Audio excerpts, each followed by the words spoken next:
Merry Christmas! Merry Christmas! Merry Chrysler. I don't know where that came from. Happy we are holidays? recording this December the 10th. Happy fucking holidays to you and your families. We're back with the final episode of the Boundless Shores in 2024. Oh my god. Yay!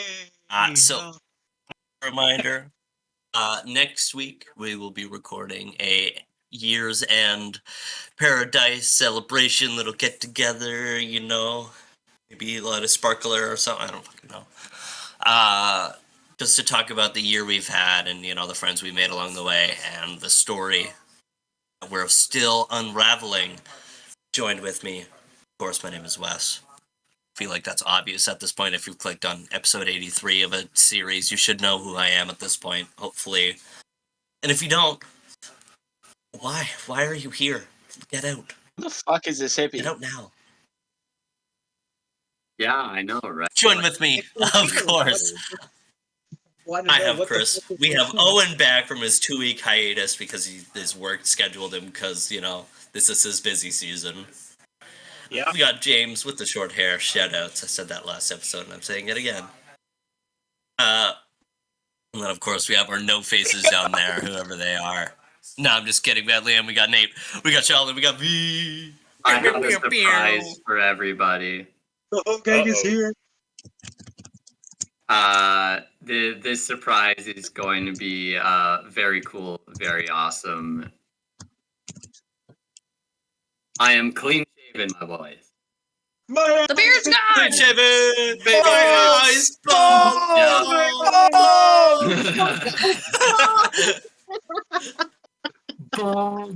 Oh, he does have some hair! A little bit. There's something there. There's a little bit of scruff. There's I think there's less hair there than on my beard at this point. I want to bully today. Yeah, No, baby face. V, how you feeling for a recap? And we call I'm it so a glad I have therapy tomorrow.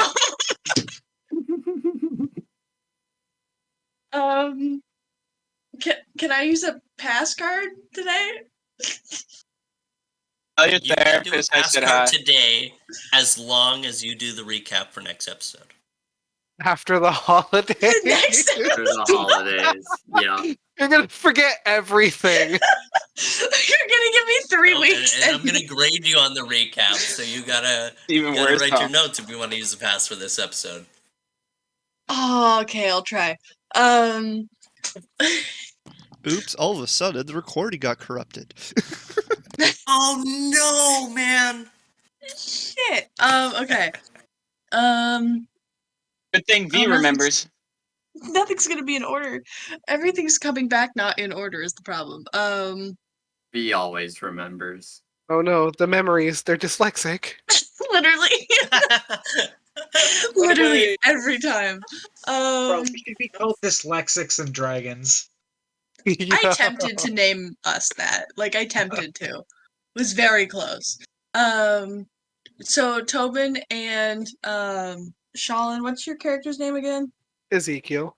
Ezekiel had their little fist fight. I know that was like way far back near the end. No fist fight. That was the end of the episode. It's coming And back. that's the recap, guys. Thank Yeah. And that's the recap. Yeah, it was a very short bout though. They had a little fight. Fuck. Why am I blanking? Cal, the B, way to who dress won the fight? bloodhounds. Oh, Ezekiel won the fight, didn't he? Yes. Yeah. Yeah, one could I say was a like, I'm critical pretty sure it was moment. Ezekiel. James, can you help them out? Thank you. Yeah, Ezekiel won. They were right. Yay. Yeah. No, taking help them out to get the recap back on track. In order. But we're at the end. Well, then go back to the beginning. It's like one of those books where you like read the beginning of the end battle at the beginning, and then it's like, So in Or the it's just like I'm beginning, these wondering how I brains. got here. It's called starting. It's called starting medias res. It means in the middle of the action. That's how epics start. What is it called? Anyways, in the beginning, the big medias res. No, what's it called? MEDIAS space. Oh. I call it We're- It memento. means to start in the We're middle of all the action. learning today. That's how whenever you read like an epic, like the Iliad or the Odyssey, it's not starting at like the beginning of the Trojan War or something. It starts 10 years into it, you know. But anyways, in the beginning, there's this big void, right? And then this guy's like, you know what? I want to make some dragons and some gods and stuff. And so he split himself off into dragons and gods. And then he was like, you know what? I'm losing a little bit too much power. I think I want these guys back. And they're like, no, we like these realms we made and stuff. And he was like, well, fuck you guys. So some of the guys were like, all right, I'll go help dad out. And then some of the other guys were like, no, I like my realms. Okay. And then they fought for, everything was okay for a bit, but like, guys, I wanted to keep the realms kind of one, but he's still around. He's just off in the void and such. And then he comes back eventually, right? Skipping a few thousands of years. And then there's these couple. Could you forward a little bit to maybe like present day? I was literally like only a few months ago. I was getting there. Present day. Oh, present day. There was this fight. Pretty cool. Let's see. What else did we do? We started off with a. Let's see. We already did the meeting with Kay. That was the session before. Oh yeah, we had a meeting with Calduin, and we were figuring everything out because he's now the leader. Everybody meets up in there, and he kind of forced to give like a speech and all that. And he was a little bit nervous for it. Tobin just said, "Fake it till you make it, dog. I don't like this shit either." He makes a good speech. Everybody starts chanting for Master K, and then eventually for Master Calduin, because he's holding on to the spot until Milo is deemed ready to take over the Bloodhounds. And after that, what did we do after that? Then I covered the beginning. They covered the end. Somebody grab the middle here. How about the very beginning, where we discovered that apparently the whole plan to sabotage the bridge was supposedly done at Calduin's orders? Oh yeah. I thought that was the session before. No, yeah, that was that session. It wasn't though. Little sneak peek. Turns out Calvin was the whole time. He has an alibi, guys. He didn't shoot a CEO. And then Can we say that on YouTube? I don't even know. We don't get paid for this shit. Who cares? yeah, we're not monetized. They're gonna demonetize this. So yeah, they're like, Calduin told us to do it, but then they told us his eyes looked different, and the eyes that were described to us reminded Tobin of Osiris's eyes, Mr. O, the guy who is supposed to not have been freed until very recently, but is still able to meddle in other ways. Like he even came and saved us from the meeting on that island in the middle of the storm that one time. True story. But we also know his eyes are one when he's out causing shenanigans, while his real body's stuck at home, and another color when it's actually him. But remind me, was the description of the color his outing color or his normal color? Is normal color. Yeah, which is odd. So we figured out that the Asherati who claimed to be Calduin was most likely Osiris, and then we kind of just said, "Hey, boys, we know it's not your fault. You're good." I don't remember what else happened, man. Yeah, so I'll quickly interject. I honestly, a lot of the stuff I've just kind of grazed over as well in my rewatch. So I mean, my recap is never going to be perfect either. I know at some point after the meeting, Layla and Tobin started to reconcile and speak from the I did heart. remember that. You did remember that. As well as during the night, Ezekiel met with his tutor, a tiny sparring saber with little pixie wings. In his dreams. Tutor's a saber. More like nightmares. Yep. I did not Yep. catch that dream. Oh, I thought it was just an old dude like yelling at him. No, it's basically like Nope, this it's a floating sword. it's a floating sparring saber that's like really tiny, like no bigger than like a letter opener or smaller, with like tiny little pixie wings that like bzz, like hummingbird wings. Hmm.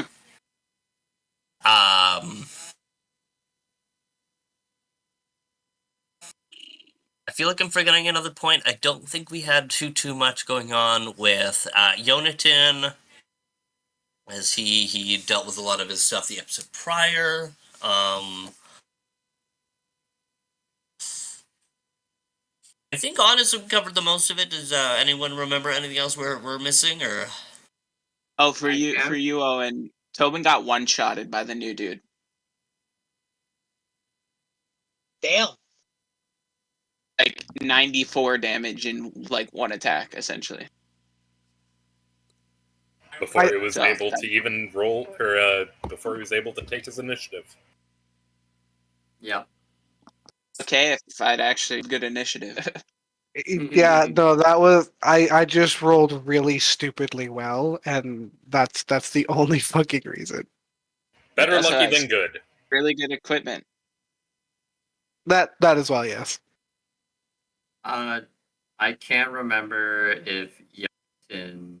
I can't remember if Jonathan talking to Vidal about controlling his flames was last episode. That was the episode prior. Okay. Cool. So I think we covered all the main points. Great recap, everybody. Good. Oh, you know what? Good job all around, everyone. Yourselves a pat on the back. Yeah, good session, guys. Good to call it quits here. Oh yeah, you know what? That seems good. See you next week. Yeah.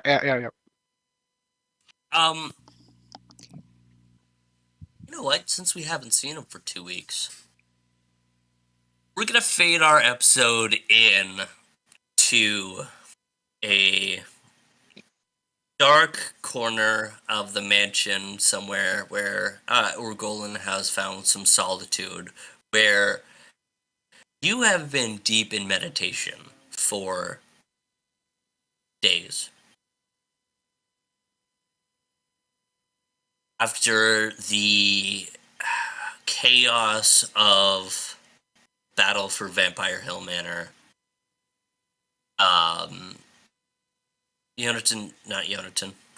Urgolin, self-doubt has started to creep in. Did I do enough? Am I the leader my people are meant for? What can I do in the face of the endless expanse of darkness? And then you had your moment with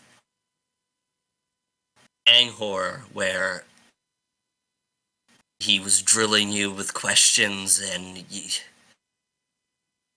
your mind calms on the battlefield, but after the calm washes over, it's hard for you. Your entire life, you've constantly been living in Vard's shadow. Vard was supposed to be king. Vard is the greatest soldier in our regiment. Vard. Your father was never shy to compare you.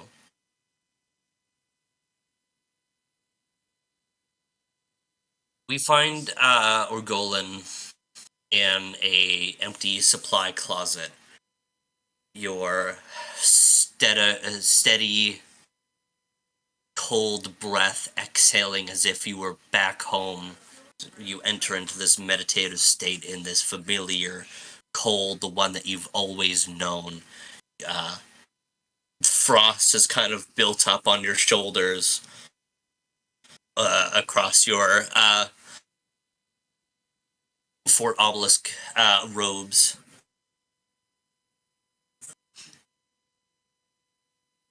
Tell us in this moment, Owen, what is Orgolan thinking particularly about in this moment in his meditation?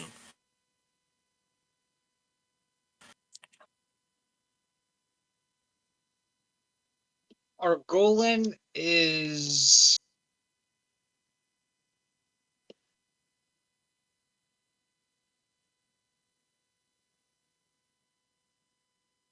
trying to figure out the scenarios that he went through with Kay before the fight, and what he would do in each of the many situations that Kay gave him. And he's just going over and over and over them in his head. And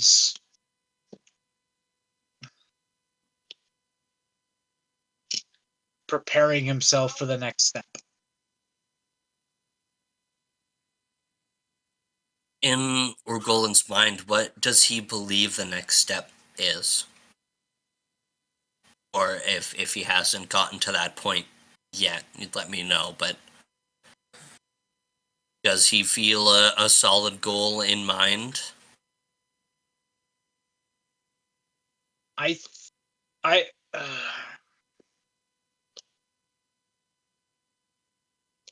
Orgolan believes that self-confidence is what his next step to being a better ruler, or a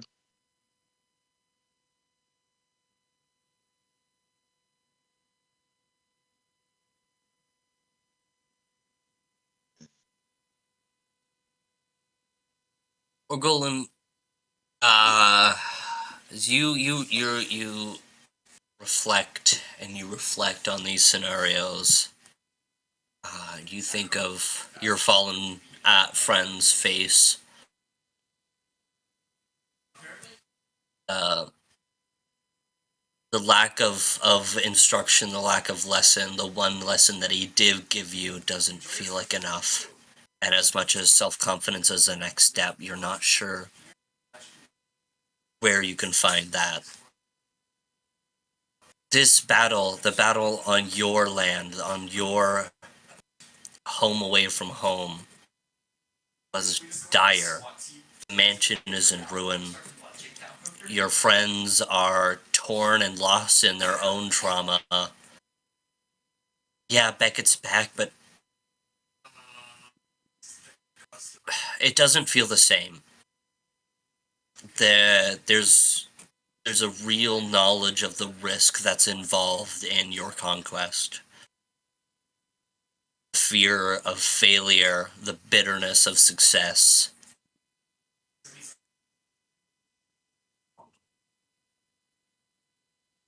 You dwell on the thought of the bitter of success for a while until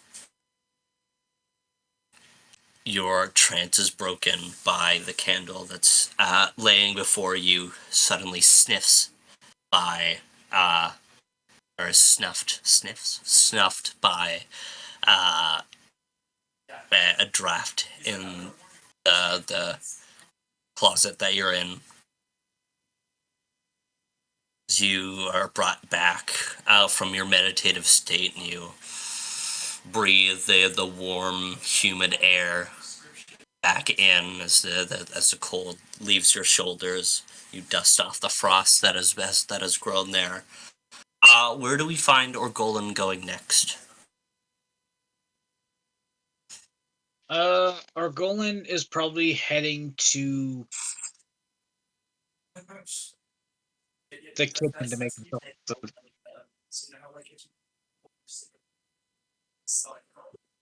You descend down the staircase, dodging rubble that is torn from the ceiling. That's still in tatters. As you enter the hallway, you hear a bit of a kerfuffle as you see Calduin, Yonatan, and Tobin entering in through the garden side doors. Although healed, you see Tobin rubbing the wound on his shoulder. As the three of you guys walk towards Orgolan now that you see him risen again.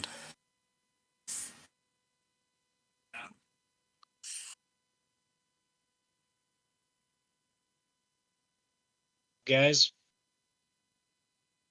He's alive. Nice to see you again. Wonder where he disappeared to.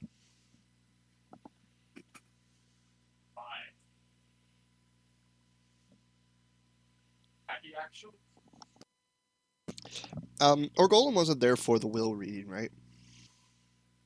no, I don't think. No, No, he was there for the initial meeting, but he missed the reading of the will. the actual will. Yeah. So what have you been doing?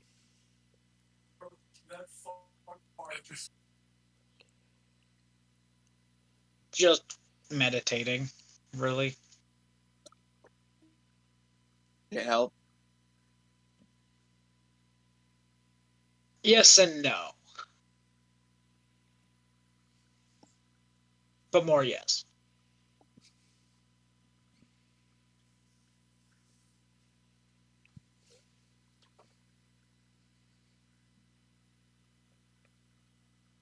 So, what's our next step? Patching up this kid and What do then we talking to our two prisoners. Am I the only one that Liam's like really quiet? You're muted. Liam's You're muted, Wes. quiet for me, but it's not bad. I mean, I You're can muted, hardly hear him. Wes. Yeah, it is a little bit hard to hear you. I think it's just you're just speaking softly and with your voice, so you might just have to project a little bit more. Yeah, Or sorry. turn your mic up. I don't think I can turn my mic up. I think it's as high as it can go.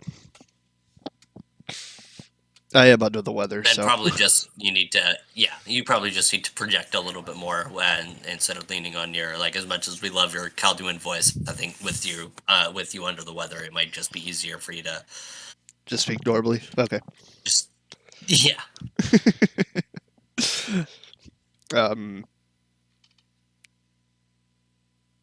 Did everyone hear what I said for the last thing, or do I need to repeat that? No, I think Sorry. we missed it, so you might have to Okay. just restate. We gotta patch up this kid and then talk to our two prisoners.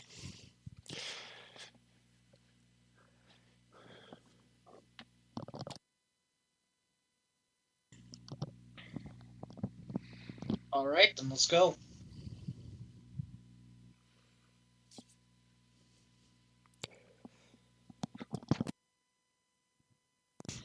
We're going to transition elsewhere in the manor. Alistair, where can we find you as you've now received the small chest of all of Amarath's belongings? Where can we find you in your various spots as we're going to fade in on you inspecting maybe some of these items or whatever you may be up to? I'd probably want to keep Amarath's items fairly isolated, so I'd probably be inside the basement again.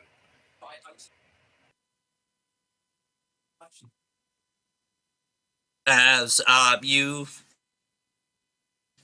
brought the small wooden chair over as you delicately laid out each of Amarath's belongings on the stone table where Beckett had been previously chained. You even see still the golden chain strewn in each of the corners, unclasped. Unnerving.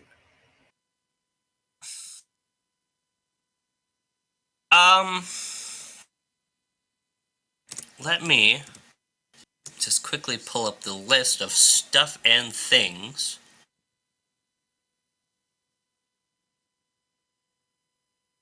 You know, we love stuff and things. They do tend to be what Alistair's about. That is true.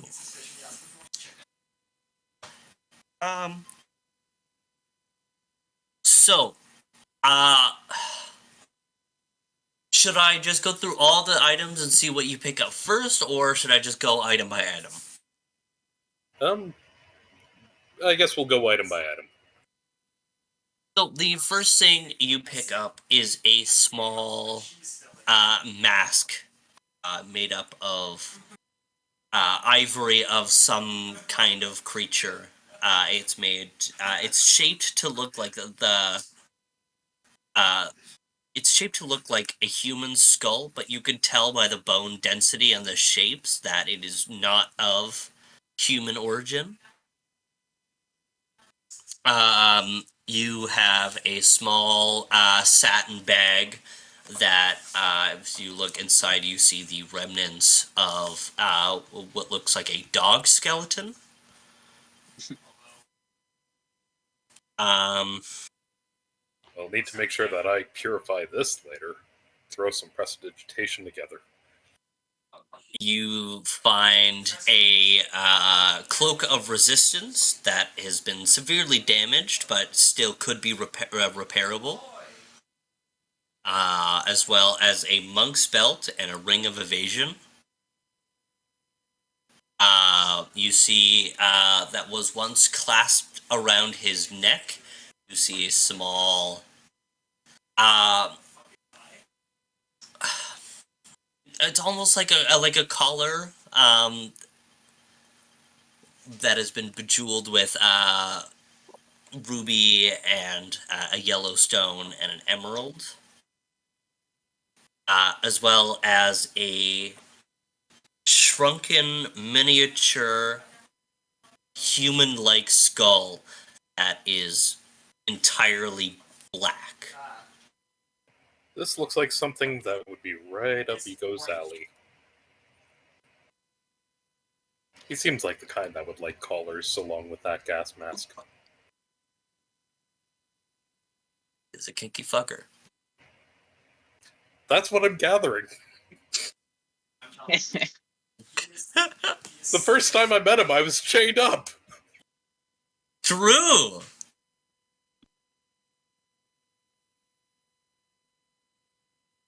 Well,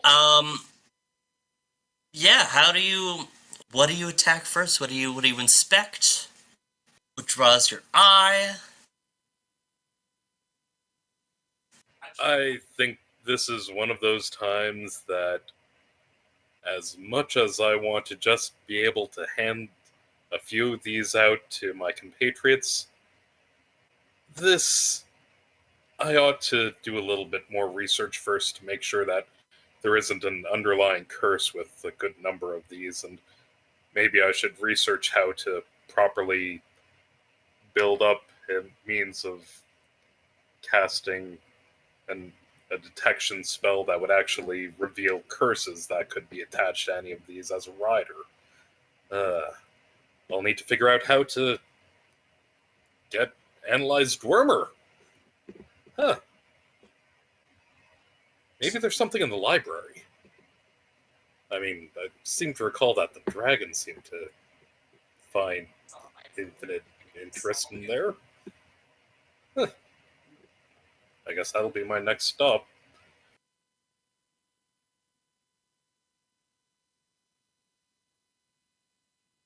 Do you roll me a listen check? Sure.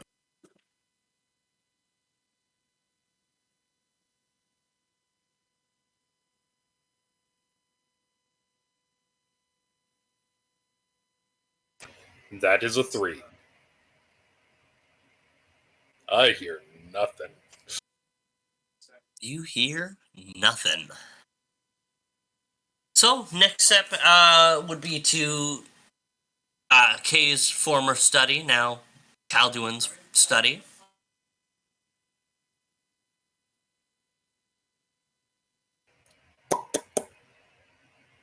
Anyone in there?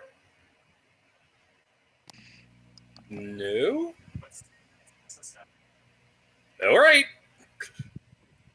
Knock her, open up the door and take a look around.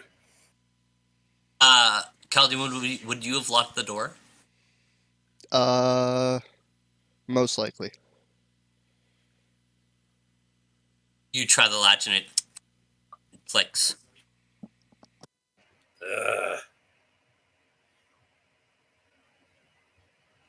I could fabricate it open and I could fabricate it shut afterwards. But that would ultimately lead to me being locked inside or leaving it unlocked afterwards. Or I could just go ahead and grab Calduin if I can find him. Calduin!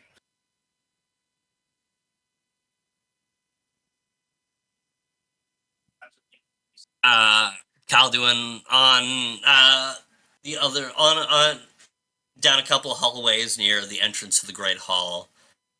You help Tobin into the Great Hall as you. What do we find you doing as you hear Alistair scream your name down the hallways? Most likely talking to a few of the bloodhounds, making sure that Tobin gets the medical supplies that he needs. As I hear my voice being shouted, sounds like I'm needed. You guys got this? Yeah, Cal, we got it. I'll see you in a bit. As I make my way to the voice.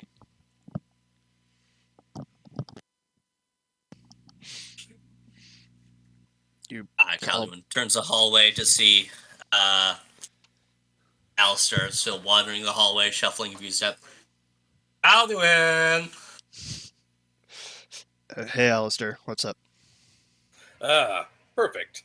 I need to do some research. I've got a whole bunch of goodies left over from Amarath, and I don't trust that there isn't some kind of fantastical flaw that's going to stab us in the back at last minute if I don't do a proper research on it. Probably a good idea. I take out the key and hand it to you. Just make sure you give it back and lock up when you're done. Certainly. I'll go ahead and crack open the study and see what I can find on divinations to research. So, go ahead and roll me just a general search check. Alrighty.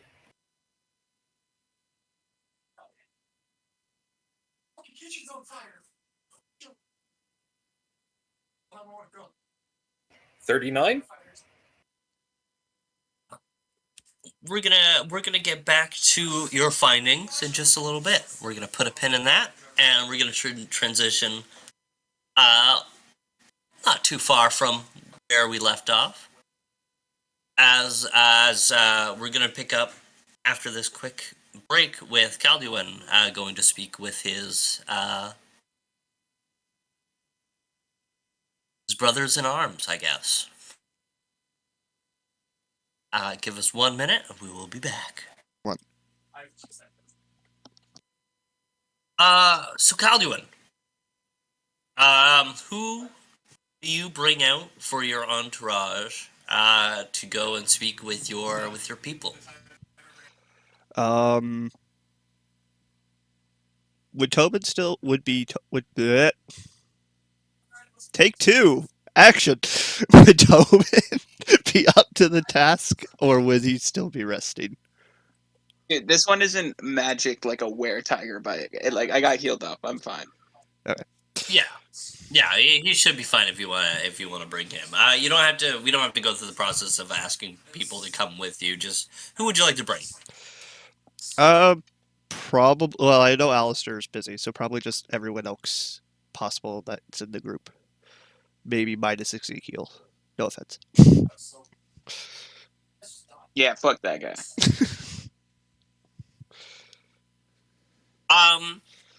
Yeah, I'll say minus Ezekiel because I think I have something else for him. So we'll transition there afterwards. Man, we really need to fucking move this goddamn plot along. I blame me for it. So Tobin and Calduin, you guys walk.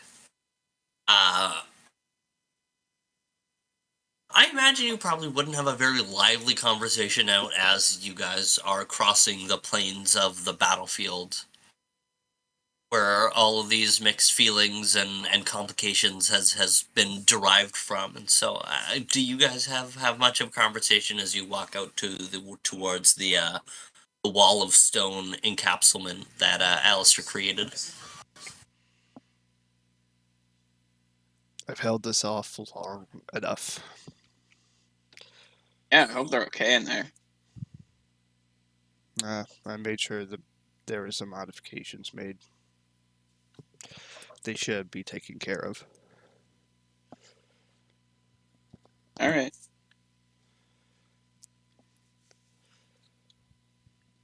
It's a approach.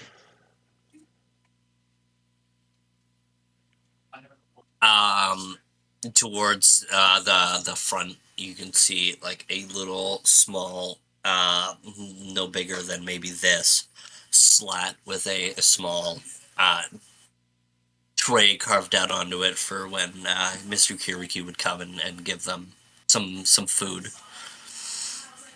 It's a little bit, because it's for Kiriki height, you kind of have to crouch down a little bit to see into it.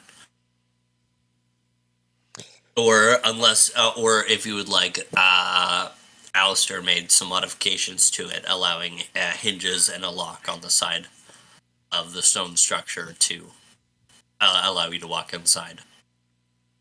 We'll go with the second one. Unlatch the lock and open the door as it creaks open. It's made of inch thick rock? Inch and a half. Inch and a half thick rock. You put a little bit of your shoulder into it to scrape it open. I walk inside and then lean up against the wall. In Asherati, I speak. I'm sorry about the accommodations, but I'm sure you can understand. I hope you've been treated well. The two Asherati lean in opposite corners, leaned up, looking up through the small circles, the breathing holes that Alistair created inside as they look up to the the passing clouds, the classing pounds. Yep, the classing. Yep. Take 3. The passing clouds overhead. Jesus. They look up without speaking a word. They don't look towards you. They continue without breaking their stare as they look up through these air holes. I give them a little time, hoping that they acknowledge my presence, knowing that we have imprisoned them and most likely not want to talk to us in the moment.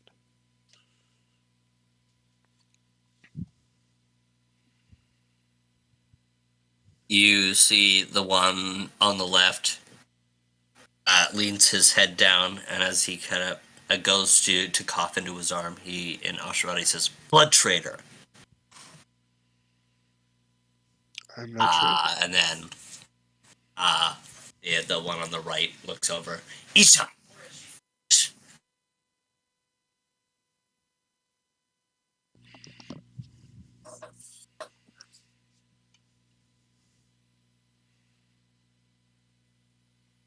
You call me a Sorry, what traitor. were you going to say there, Liam? Damn it. Happens every time. You call me a traitor, but in my eyes, it is you who has betrayed.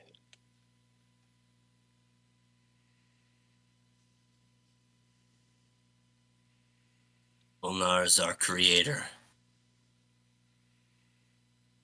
You betray him, you betray all of us.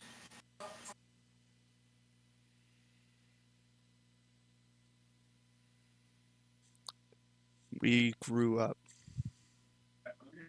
with the notion of family and togetherness, and this Volnar has been driving wedges into countless civilizations. That is not somebody I want to follow. We are landless, worldless, homeless. There is space. Lord Volnar is providing that space.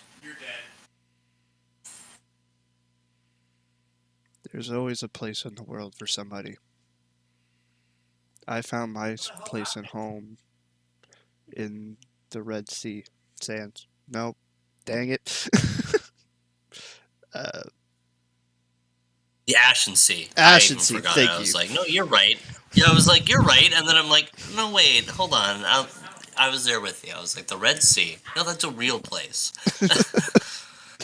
um, uh, the one on the left who've been mainly speaking to you, you assume his name is Ishar. Ishar. The one on the right speaks up. He now looks up towards you, making eye contact.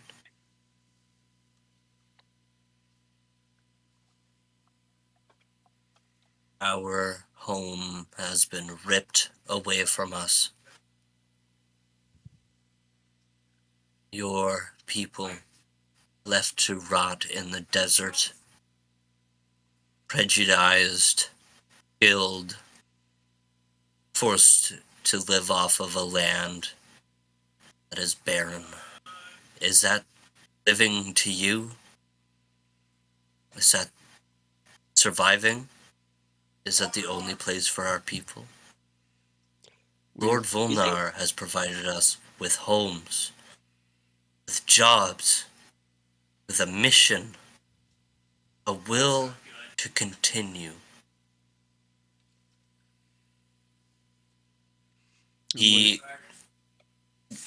Sorry, go on. And what is your mission?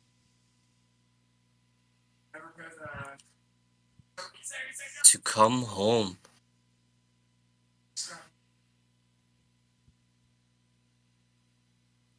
You are owed a right to live here just as much as anyone else.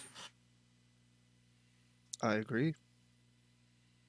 But it doesn't take a leader to make a home.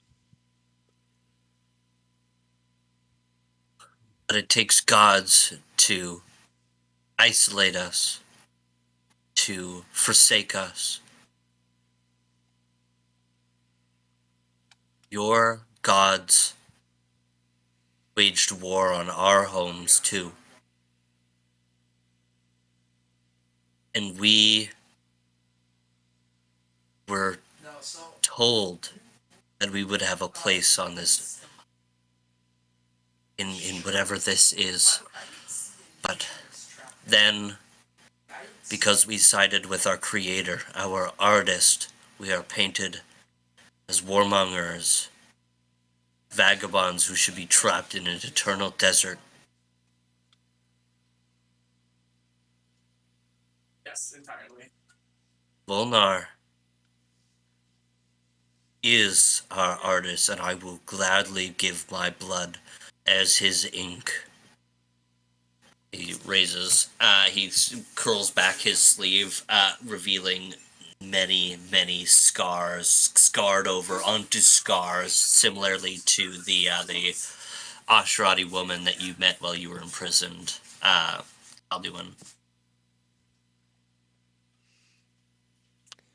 That's not a way to live. You're being used as merely a tool. Volnar does not see you as a person, but just a means to an end. I disagree.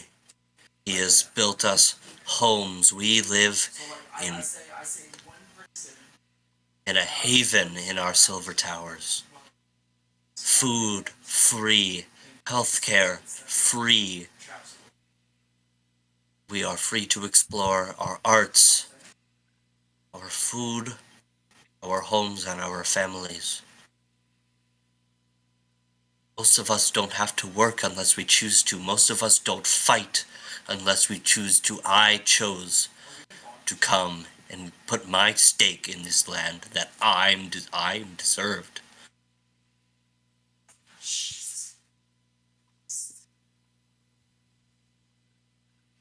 Your God put us in the same class as the Everdark. He thought we were the evil ones. Why am I evil to want a better future? I'm not saying that you're evil to want a better future, but the way you're going about it is not right. We can get along. As I gesture over to Tobin and whoever else has come, look at us, this group. Some of us don't resemble each other in the slightest. We all come from different places, different points in our life, but we get along. We trust each other. Why Would they can't it be the recognize same? me as like a dude of Veiled Bridgite descent, as in like they're oppressors? They wouldn't have known this particular strain of Asherati were born and raised in the Sundering Wastes on the island of Iker. Okay.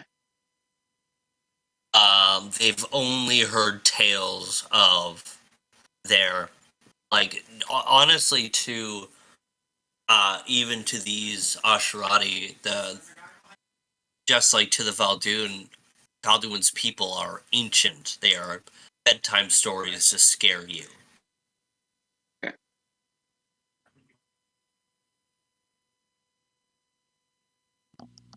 So I think to them you just look like I honestly, to them, everybody who's not them is an oppressor.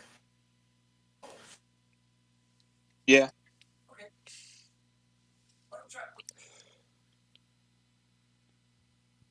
We shouldn't be fighting because of the mistakes of our ancestors.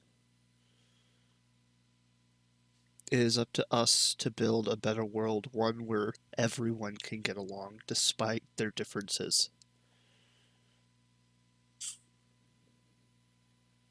That is who we are. Not some soldier.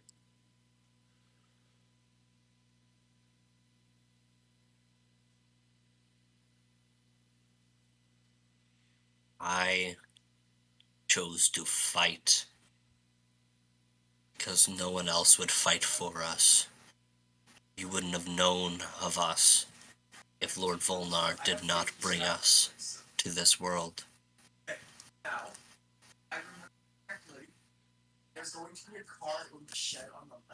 Let us fight for you. Dude, they're speaking in Asherati, and I don't even know if you're in the room.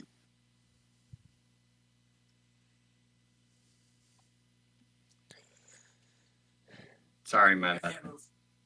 No, we can work with this. You have comprehend languages.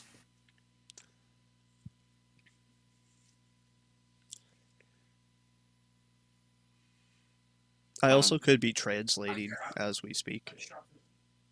Yeah, true.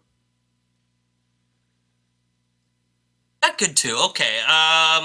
Instead of casting a spell, we'll say that I do not have Calduin access to is translating. comprehend languages. Okay, so we'll say that Calduin is translating for the group, just so then when Tobin, you step in as well, you're able to be here and understand the conversation at hand. I had lots to say. Yeah, sorry, I forgot to we'll mention say that more before. It's not really related sorry, we just to this part. anything So now, yeah.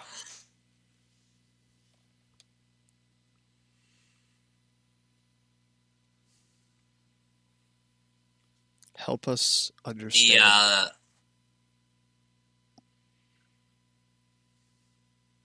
We want to work together. We want to build this world. There are better ways to do it.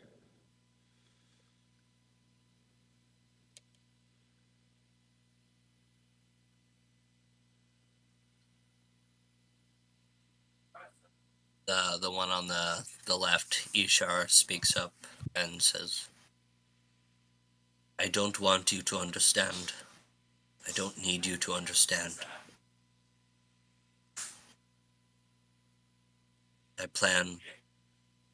If you plan on asking any more questions, I will not respond. Do you have any plan on returning us to our father, or are we prisoners of war? You are free to leave, but I leave you with this. You talk about oppressors, but it is you who have now become the oppressors. What you're doing is no better than what was done in the past. If this continues, it'll bring on a vicious cycle that will never end. We must find a change.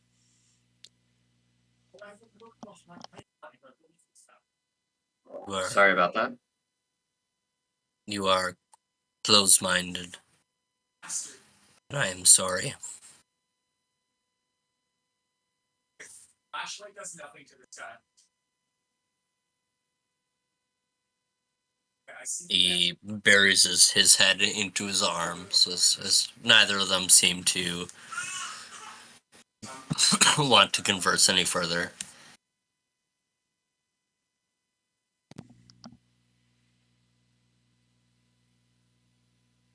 I'm sorry, my brothers. As I walk out. And just leave the door open.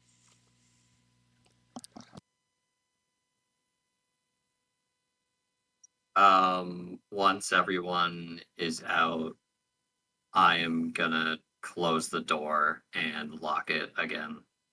I'm gonna stop him from closing the door and just say they're free to go now.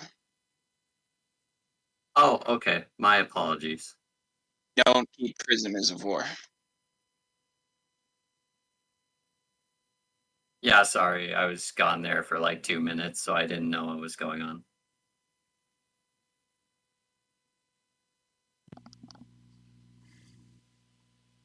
I leave the door open and just walk back to the manor.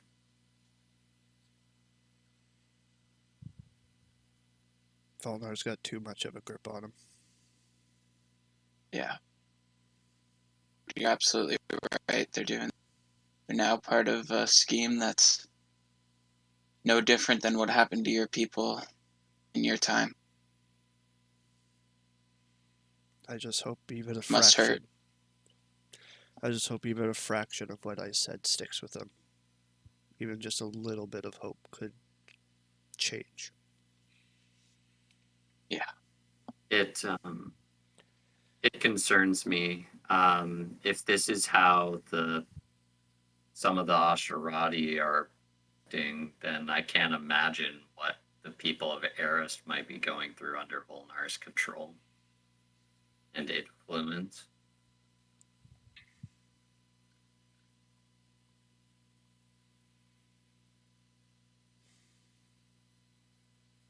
This is quite troubling.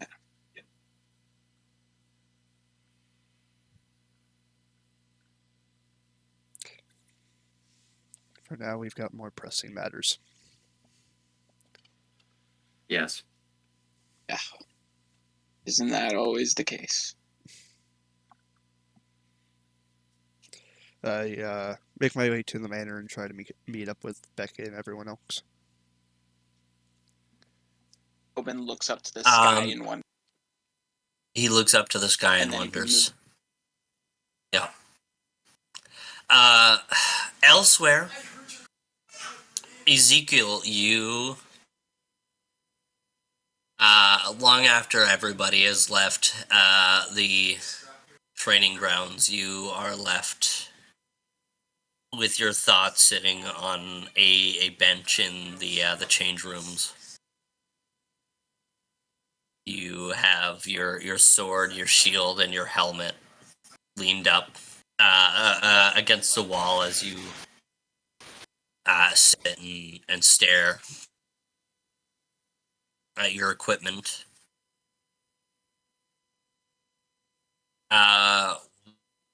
Bring us into your thoughts as you are now left alone by your supposed new comrades after absolutely almost killing one of the members.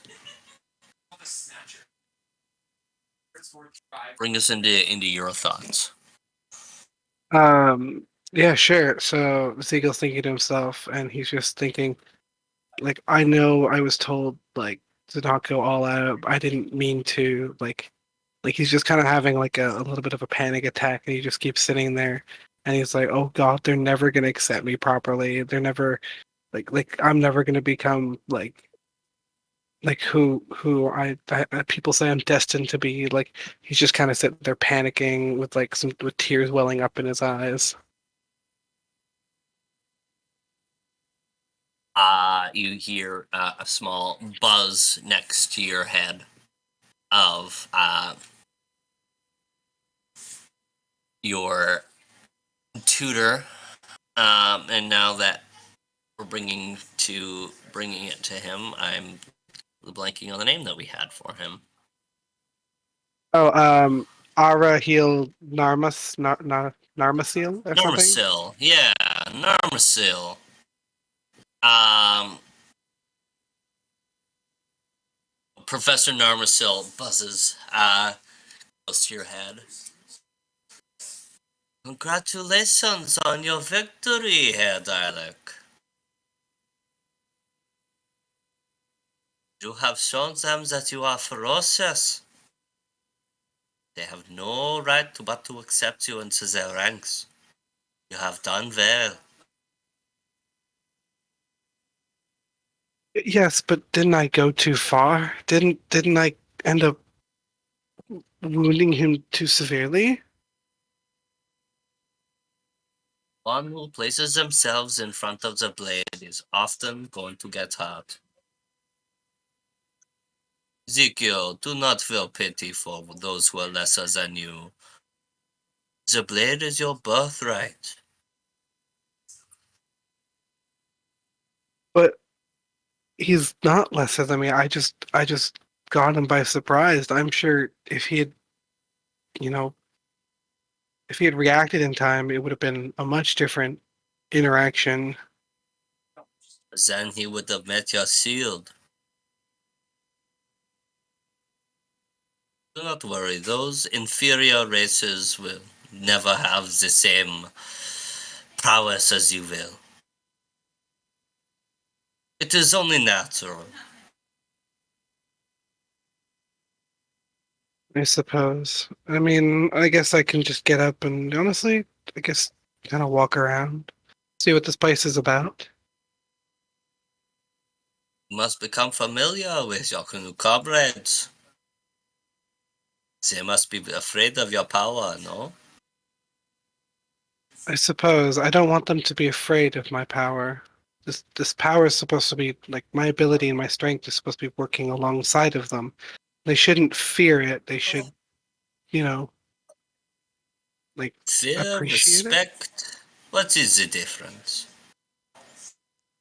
One is done negatively, and one is done, by, I guess, more reputation. Or I guess they're both done by reputation. You prove my point, Eldralic. I have a gift for you. It is an elven wine, Sylvan. Taste of elderberry and juniper. It's a bit of a drier wine, so do drink it slowly. How big is this bottle of wine? It's probably a good 750 milliliter. It's like a good bottle of wine. It's Okay. it's got a beautiful golden and silver wrap on it. The entire neck of the bottle has been dipped in this beautiful crimson wax. This wine is dated back to 262 AP. So this is an 800-year-old wine, or 800-plus-year-old wine Oh, that awesome, he's awesome. gifting you. I will accept the gift, and I will put it in my satchel. And I will grab my stuff, just kind of sheath my sword, put my shield, and attach it to my back. And then just kind of transpose my armor into looking like normal clothes. And then I'll slowly start exploring the house. Yeah, you're in the training ground, so you exit the change room. You walk up a small spiral staircase that exits out to the plain of Vampire Hill Manor. You walk up a cobblestone pathway towards the the western entrance of the building near the garden. This is a beautiful old home. What kind of knowledges do you have? Which knowledges do I have? Yeah, you have a Let's see. history, correct? I have history, religion, nobility, and royalty. Go ahead and either roll me history or nobility. All right. All right. Let's use my bone dice. I missed my dice tray entirely. I'm an idiot. Mood. 16. Could you? Which one did you roll? That one would be a nobility. A nobility. This house is beautiful. This is. You can tell that this is pre-tier architecture.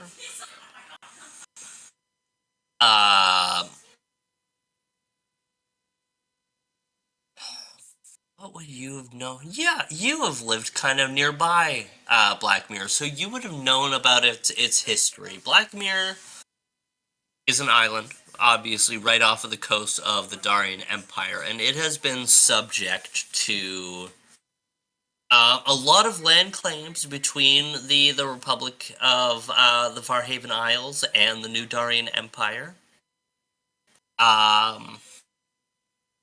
After the fall of the Chaosian dynasty, that was once the former kingdom that dominated the eastern side of New Daria, a lot of the former residents of the Chaosian dynasty, Chaosia, migrated south to the Farhaven Isles, Blackwater, New Angkor City, which was where you have been born and bred, Farhaven City, as well. And they've always felt, because Black Mirror was once in the dominion of Chaosia, that they felt entitled to it, and they were ready to go to war with New Daria after the events of the Chaosian Darian conflict. The the Farhaven Isles were granted sovereignty in exchange for the island itself, but the island also, in recent years, probably within the last 3 decades, was purchased an unknown buyer and given somewhat of sovereignty to itself, as Black Mirror has been kind of running as an extension of New Daria, not not a part of New Daria as a whole. This was once the home of the family, a lot like your family, who was placed in charge of New Anghor. This was the home of the former residents of the I guess you would call like the Lord of Black Mirror. But because Black Mirror has been exchanged hands throughout history a lot, this was left to its former residents, Heirloom's family. But it has not been in political standing for quite some time, pre-tier, quite some time. Is there anything that you wanna ask questions about the building, as far as nobility and history goes? No, it was a pretty good history lesson there, so that's good to know. Imagine Ezekiel just walking around with a sending stone, With like an the audio Kyoshi play. dynasty. The walking tour. Yeah, the walking tour, sending stone walking tour. Yeah, Carrying around an iPad with those shitty little headphones that museums give you. Yeah. Yeah. Little entry headphones. If you look here on your left, you'll see a painting from the year so and so. It depicts blah blah blah blah blah blah. Like, yeah, that'd be horrible. I It'd be do not great. say blah blah blah. It'd be great, but horrible because Wes would have to become the audiobook. Shots fired. Shots fired. Is he frozen for anyone else? Yeah, no, he he's frozen. frozen. No, he's not It's frozen. hilarious. You offended him so Oh, he is much it frozen froze.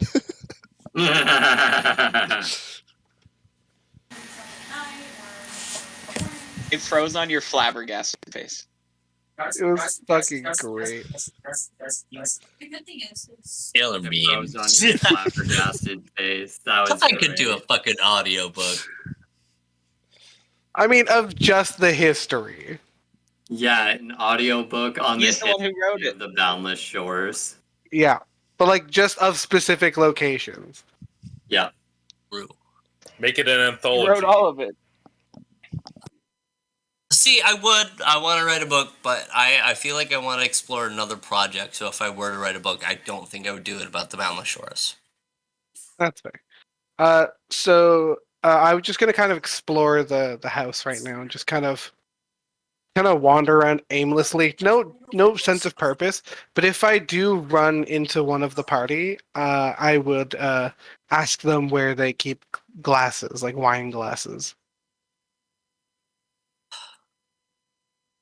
Who should Ezekiel run into? Yeah, Tobin. All right.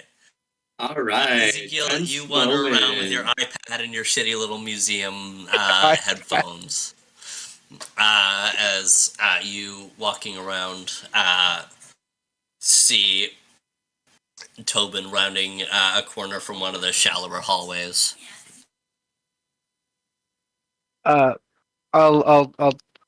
I'll be like, oh, okay, and then I would take off my headphones from my magical iPad, and I would wave down Tobin, and just kind of like try and set up a conversation for a moment, if he has time. I'll approach. You need something? Yes, actually. I was wondering if you had any wine glasses around.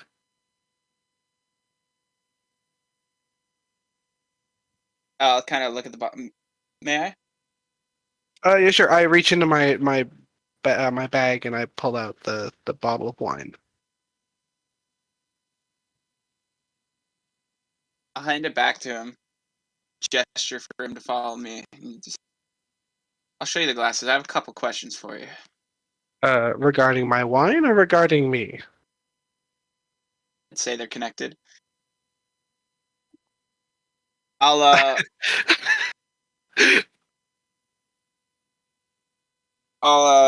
make my way over to the makeshift kitchen of like repaired areas and just find a couple unharmed wine glasses. I And would just follow. Sorry, I would oh, yeah, follow go ahead. while holding the wine bottle, just kind of looking at the wine bottle and then just kind of gesturing towards myself with my head. I'm just like, I'm connected to the bottle.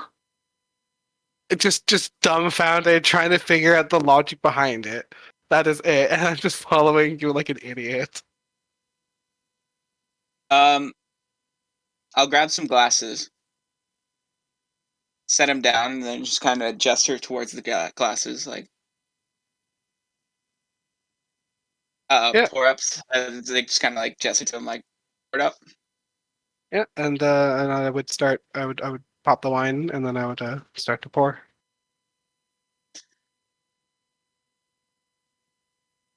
Boom, he's gonna swish the wine around for a minute. This is expensive and old. Yeah, Where'd you get that? that's. Oh, it was a gift from my teacher. Someone's gonna take a sip of the wine. So the initial hit of the wine is of elderberry and what did I say? Juniper. Juniper. Thank you. Rosemary and juniper. Um, but because it's a very dry wine, the aftertaste almost tastes like edible gold. Yeah, I've definitely had that. Yeah, me too. I always imagine it tastes flaky and almost metally. Yeah, it's like when you cough up and there's like blood or something, and you just taste it. And it's like fuck. Oh, okay. Well, I mean, I've had the like wine with gold flakes in it. I mean the Or vodka. vodka with gold flakes. Strange question. I've Are had you gin. regularly coughing up blood? Yeah. Not You? not regularly Should I be anymore. worried? I'm like, that sounds concerning. It used to be a regular thing, but now I'm healthier. Okay. Anyway, sorry, Tobin, continue. But that's what the wine profile tastes like.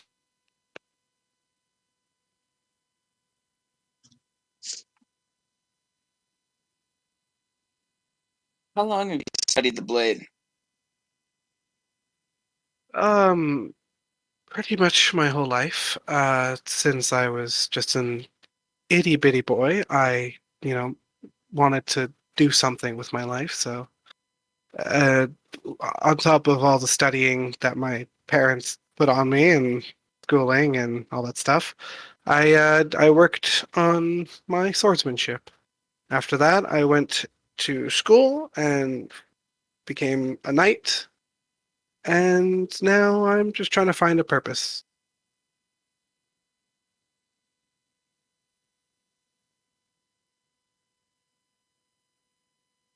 So, in short, I guess time-wise, it would be maybe 40-ish years,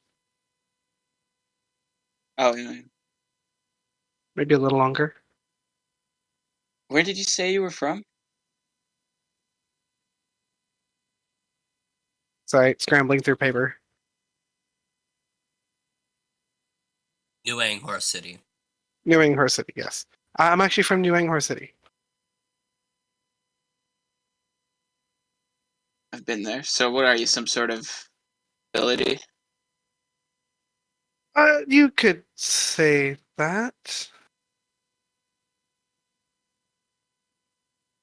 Just expensive wine and sword skills that I would say rival that of the finest knights I've ever seen. I just had to assume a little more than just formal training. Well, I suppose instead of my usual sleep, I do end up in these mental exercises, I suppose, sometimes. So I'm I'm getting a little more training than most, as when I sleep, sometimes I'm still training.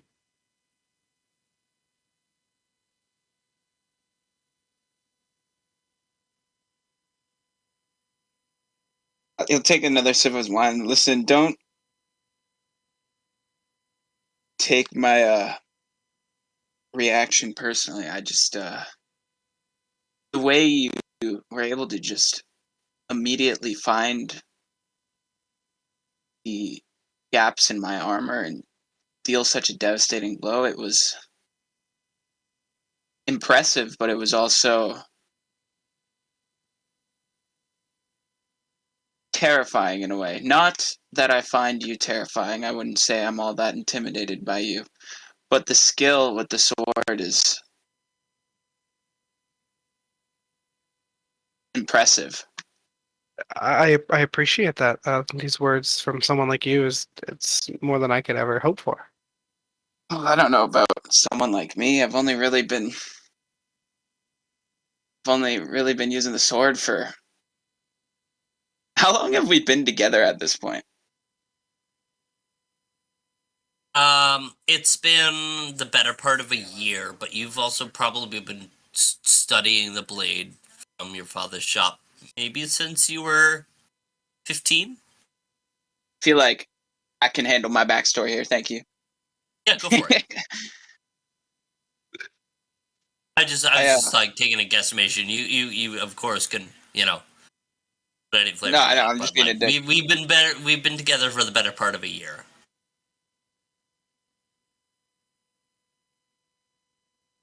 Like, let's see. I don't know if you should be saying that to me. I just swung my sword around um my dad's shop for a couple years, or for I mean really for like a year or two, and then I kind of thrust into this crazy adventure. I'd say I've only really been using the sword for 3 years tops. And yet, look at all you've accomplished, and how much your skill has improved, and how much you as a person has improved.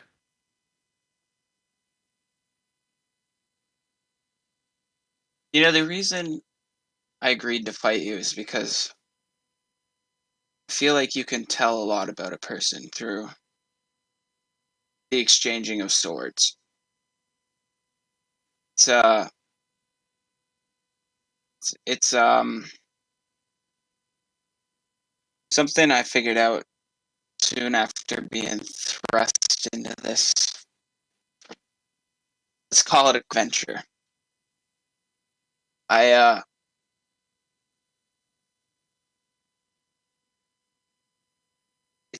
being swinging your sword around on a dummy or a bag of flour, it just doesn't have the same effect as really swinging your sword and the possibility of taking a life, even if you don't, just knowing what could happen when you pick up the blade.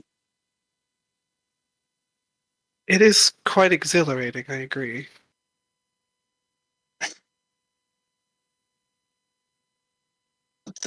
And that's why just the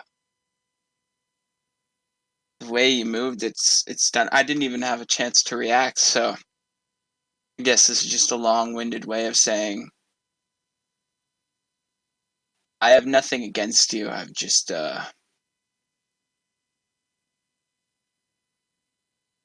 I I've had some experiences recently that have made me doubt my own skills. And then this guy shows up out of nowhere.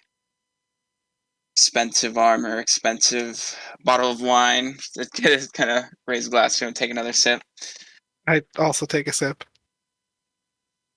And the know-how of, like you said, a man who's been using a sword for 40 years.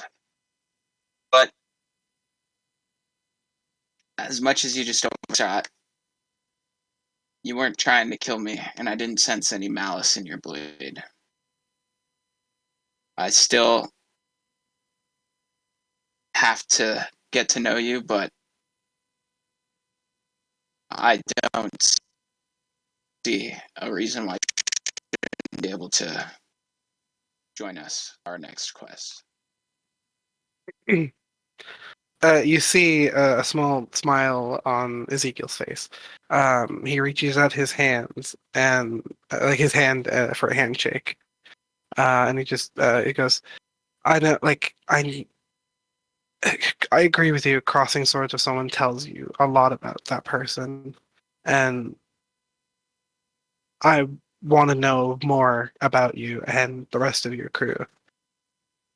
So I look forward to our future working together, and you know, hopefully we'll get to see more of each other and what we can do."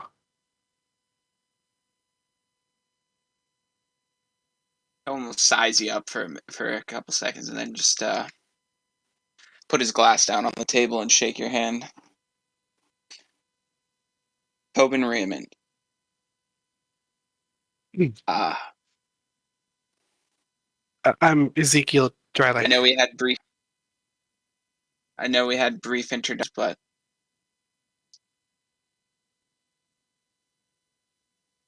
that's nice to meet you. Listen, that battle put us all through a lot. Just don't take it personally if not everybody's, including myself, 100% buddy and happy-go-lucky right away. That's understandable. It Sure seems like it took a heavy toll on everybody. Yeah, I'm sure you'll eventually prove yourself and become a valuable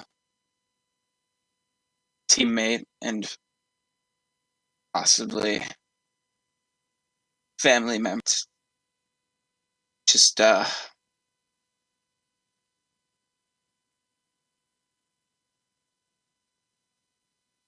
don't take anything to heart.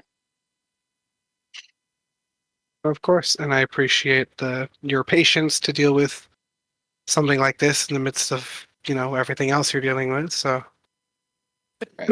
um, I have to go see a drow about a thing, so I'll talk to you later.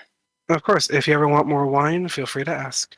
As I put the cork back in the bottle and put it in my bag. Right. I'm gonna go find Orgul.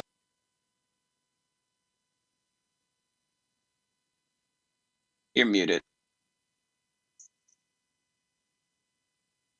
Oh, my bad. All right. And with that, we're going to take a quick break. And we'll be back to pick up where we left off. Back soon. Alistair, Hello. you have entered a state I can only describe as intellectual meditation. You spent maybe 20 minutes, book,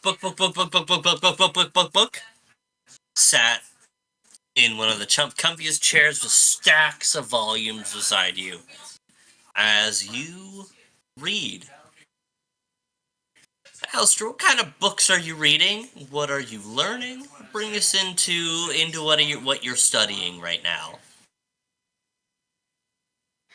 I'm looking into various theories of divination. I'm looking through various forms of divination, whether it's using stars, using random flipping through pages just to lay your finger onto onto words in order to cipher out explanation. I'm looking into knowledge about various pools and meditative and other tools in order to achieve a awareness state that would allow one to be more sensitive to the ambient effects of magic as a presence and its place inside of my life. Flipping through all sorts of through focuses such as using bones or incense. I'm glancing through one particular volume at the same time as I cast my eyes over at the hearth is rather fascinating, of using the interpretation of the flames in order to arrive at one's necessary conclusions. But all the while, my focus is exclusively on trying to make sure that if I use these methods, will they ultimately be the most effective way of finding out whether or not the tools that I've discovered will be safe if I lay them inside of the hands of my friends? Hmm. Could you roll me a listen check? Sure.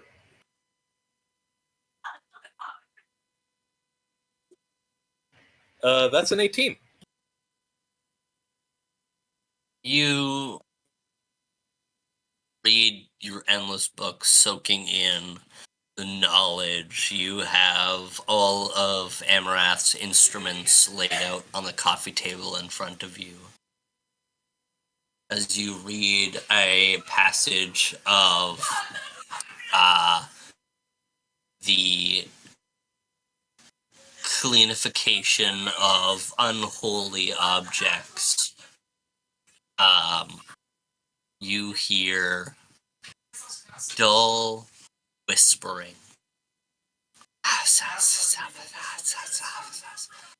Not enough to pick out the words, but enough for you to notice its origin.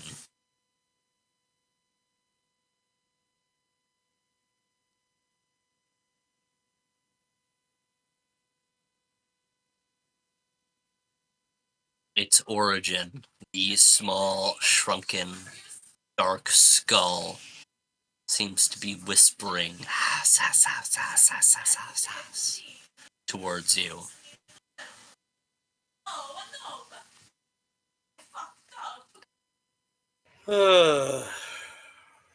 Tools of darkness always end up being the most fascinating. So, what's your deal? Do you pick it up? Or do you just lean in to study it further? I lean closer.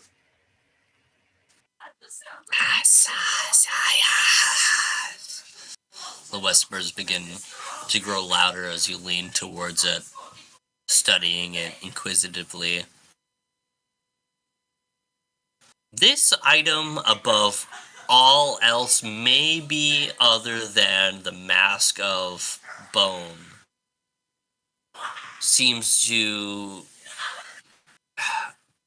You wouldn't be able to recognize evil power, but this emulates with power unknown and beyond to you, something that you would akin to the magic of the unknown realms.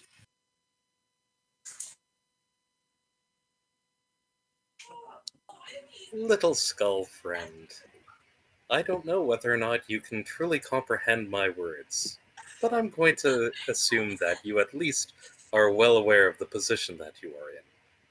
I have invested over half of my life inside of the study of assorted magic items. You are fascinating to me.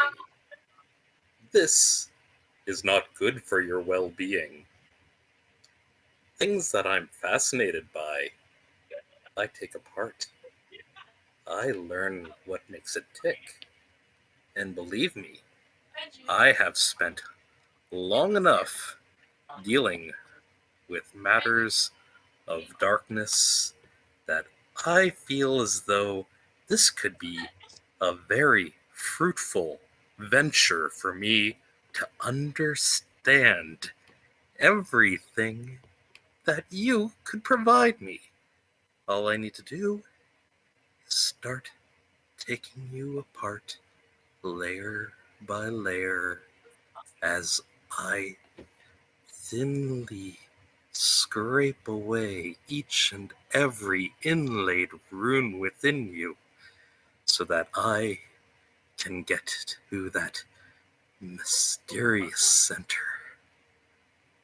So, Alistair, you terrify me.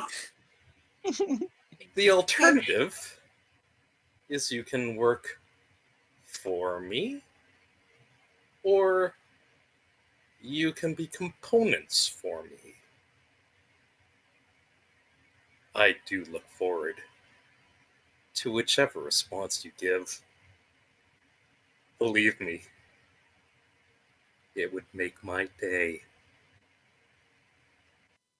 So okay, so we've already established that that Alistair is Batman, but now petition to say that the specific Batman that Alistair is the Thomas Wayne Batman from Batman. Fuck, which one was that one? Thomas Wayne Batman. In Batman fairness, one of the Beyond? No, it's not Batman Beyond. That's a red Batman. Wasn't Thomas Wayne Batman in like the Suicide Squad? Maybe. Like, don't they like time travel or something, or go to like a different dimension and shit, and then they have to like try and? I'm pretty sure it involved the speedsters in any case, because Oh, probably. They're always the ones fucking around with everything.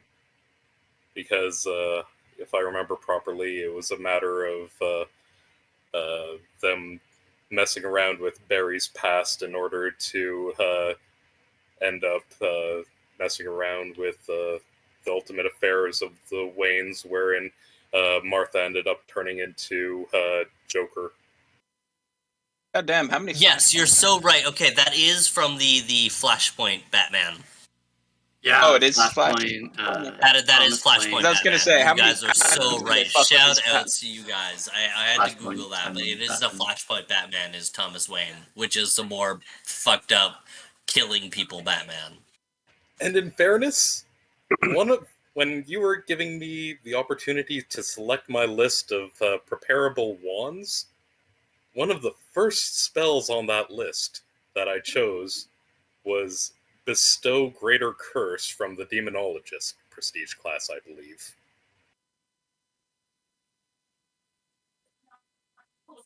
You are terrifying. So, the skull whispering in your ear, you having a maniacal sense of craving for intelligence is the only way I purely can comprehend this. How do you dissect the mini skull? What do you do? Oh, there is a lovely class ability that artificers get called Retain Essence, wherein they literally can choose to carve apart a magic item in order to add the XP to their own personal reservoir for crafting.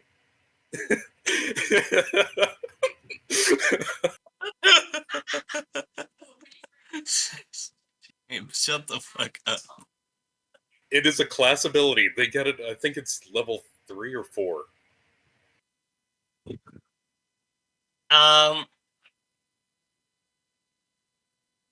You begin to purge your magical intrigue into this tiny skull.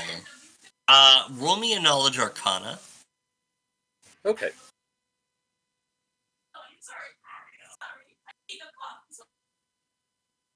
Bro's got knowledge. Uh-oh.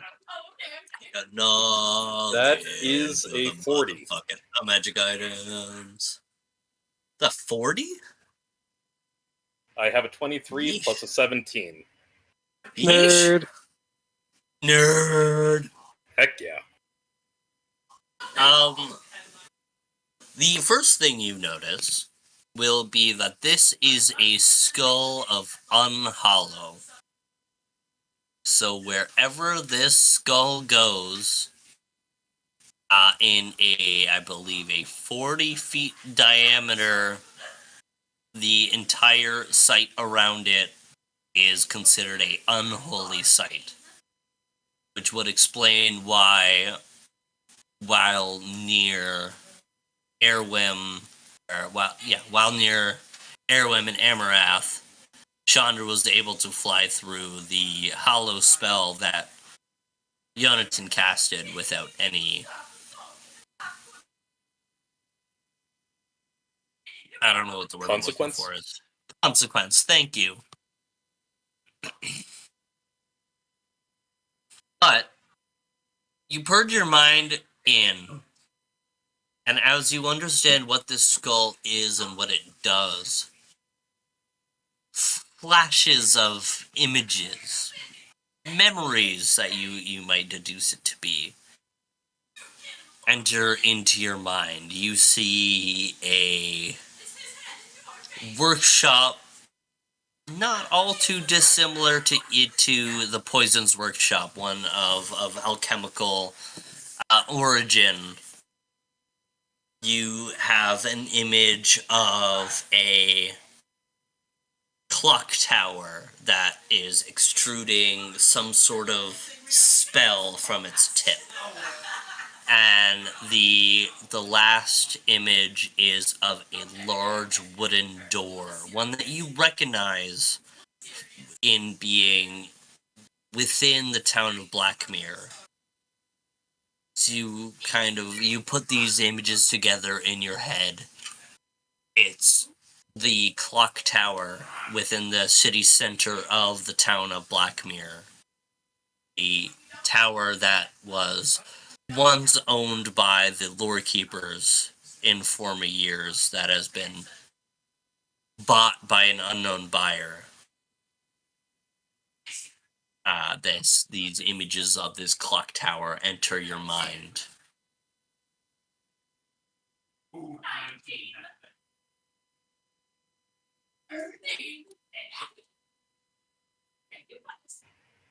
I appreciate the insight.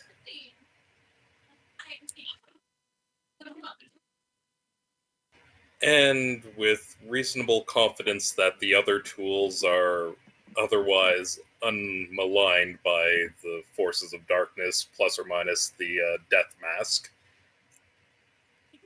The Deathmat, I would say, could you just roll me...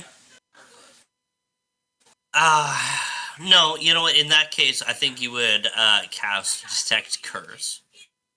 So, the Cloak of Resistance is tattered and at half capacity, but it is still wearable.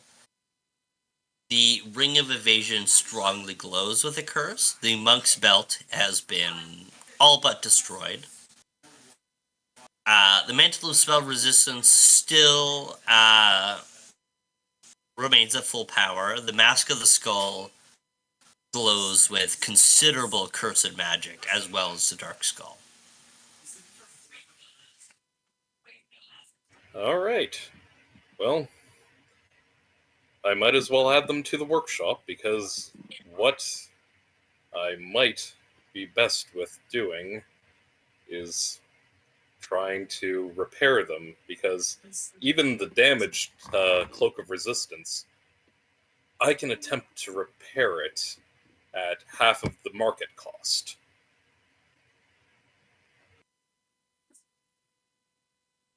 And the other cursed items, they can always be particular toys of fascination. I should look into getting a proper lead-lined chest in order to stow these things safely. Buy some lead, buy a chest. I've got a plan for some shopping inside of Blackmore. The horns of calling, the horns of the white hand emit from out the front lawn of the Vampire Manor, summoning each and every one of you.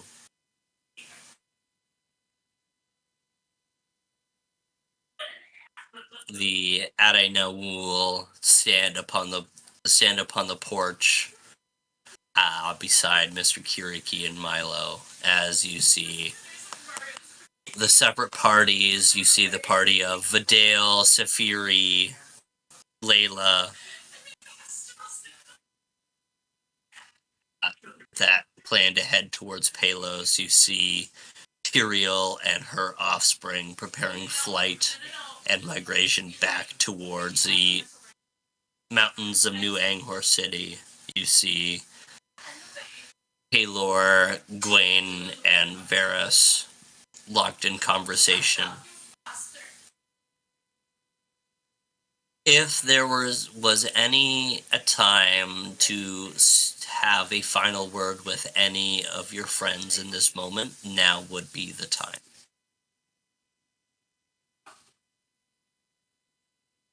Yeah, can I go talk to Gwaine? Yeah. You make your way down, and as Gwaine notices you walk towards, he says something quietly to Paylor and leaves his conversation to meet you halfway. I suppose this is where we say our farewells. I suppose it is. Uh, I'm sorry, Sorry, go on. I'd like to thank you for helping me and bringing me here to find the next stage in my purpose. I'd like to thank you for willing to leave all that you know behind and invest in my friends. You can trust these people. I think I can, yes. I think this is a group of people that I think the world can trust. And then I I wish you will. luck. Yeah, I'll reach out my hand for a handshake. He looks down at your hand for a moment, but instead chooses to fully embrace you in a hug. Very awkwardly, I'm going to just kind of like do that awkward like pat on his back kind of thing. He leans in close to your ear. I know that there is much turmoil between what you know versus what you're meant to deal with. Home will always call, but sometimes home is where you're meant to be. If you know what I mean. I think I will. I think I will soon know what you mean. You're And going to see a lot of things on your journey you are not prepared for. Your tutor knows quite a bit, but he does not know the full extent.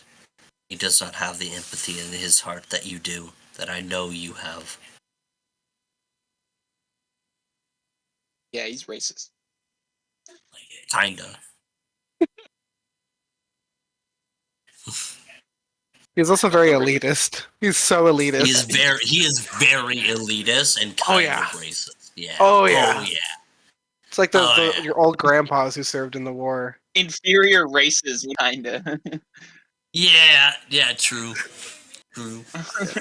Yeah. After I've done saying my farewells, I'm gonna go and start getting Buford ready for the road. Yeah, I'd like to go band for band with the tiny sword.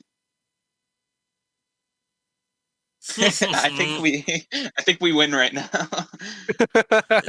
Tobin's ego is hit so much that he wants to spar a little sparring saber. No. I said band for band. I'm pulling out the platinum. Oh shit! Ah! Bro's gonna pull out the fucking wine. Does anyone else have any conversation that they would like to take up with anyone? Yes. Yeah, go ahead. I am going. Jonathan's gonna go and walk over to Vidale and just have a little chat. You begin to stride over. Vidale notices you and fully sprints into your arm to embrace you. I accept. I welcome her with open arms, literally and figuratively. She wraps her arms around you. She takes a deep breath, like almost taking in your scent and exhaling.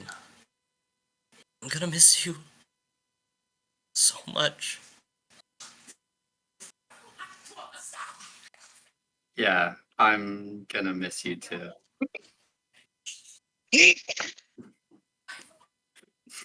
Yes, you are, Golan. I... Oh, he's getting summoned. Do do do do do. Do do do do do. Do do do do do. Yeah. So I'm just going to say, Dale, good luck on your mission, and I hope you find what you're looking for over there.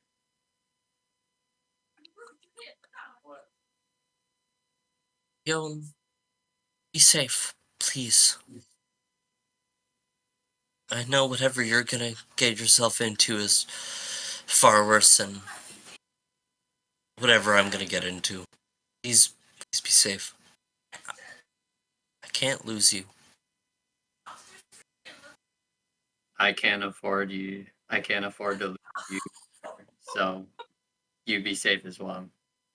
Oh, one last thing before we leave. I'm going to pull out scrap pieces of wood and begin to carve a little sculpture of myself.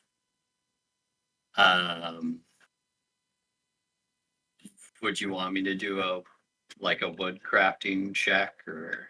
You're fine. You craft a small statuette of yourself. And you inlay the eyes with small scraps of your emerald that you were gifted to from Varus. Use some of the scraps to inlay the eyes with a brilliant green. Mm-hmm. And then I am going to close my eyes and just think about positive, all the positive feelings that and positive memories that me and Vidale have had as this pink flame surrounds Yonatan, calm, cool, and collected, as Yonatan guiding this. He takes a piece of flame, this pink flame, and infuses it into the statue. And as he finishes up, his flames go away as he presents the statue to Vidale. This is for you.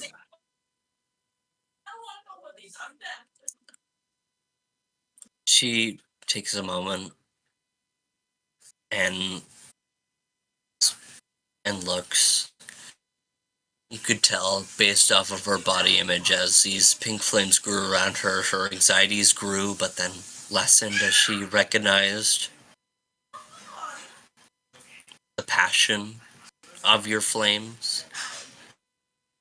She smiles and gladly accepts the statue as she takes off one of her necklaces, places it into your palms. It's a slim gold chain around an open golden hand that inlaid within the center of the palm is a small diamond. Thank you so much. I don't have much to give you. I don't have much. I just hope that you accept me.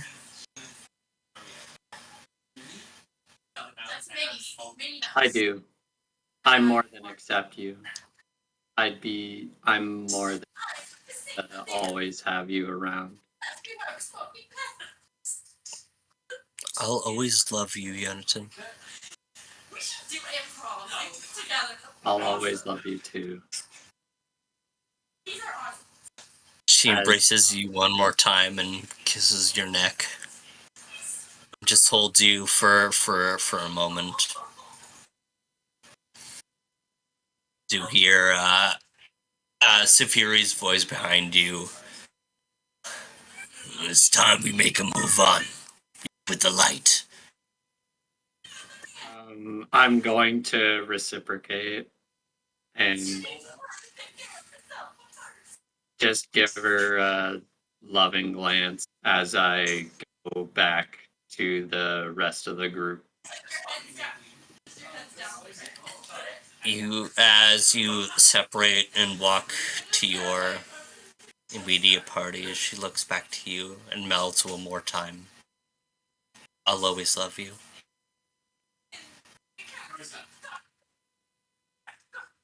She joins her party. You join yours. Is there any more conversation that takes place in this time?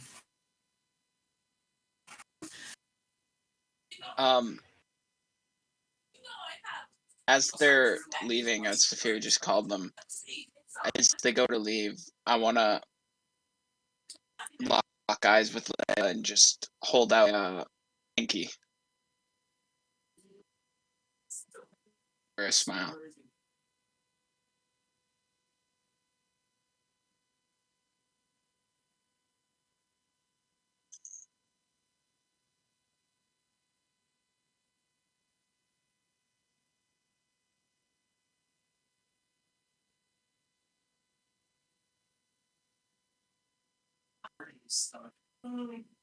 She, without walking over to you, smiles ear to ear and holds up her pinky towards you. I call out to Layla. Better keep up on your training. When you get back, you're fighting Milo in a rematch.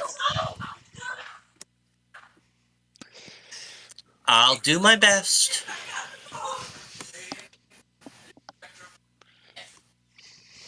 And practice your magic too, because you still owe me a hit with your confusion spell that I promised you. You're always hit with my confusion spell, Alistair. You just don't know it.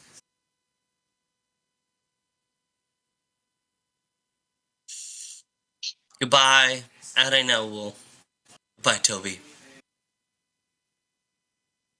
I'm gonna see the most. And when I'm back, I'm gonna be stronger than I was before.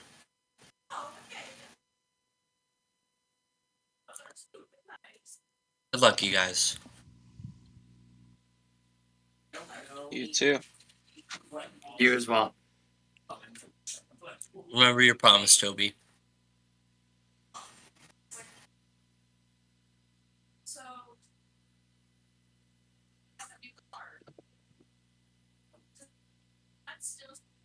The first party, the party of Safiri and Vidal and gang, head northward. Tyrael and Spawn give their final formal goodbyes as they fly south. Remaining now is the Adenowl and Paylor, Dwayne, and Vidal and Varys.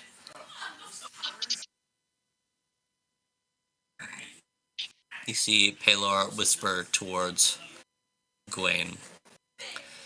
If I may, Could I have a moment with Beckett?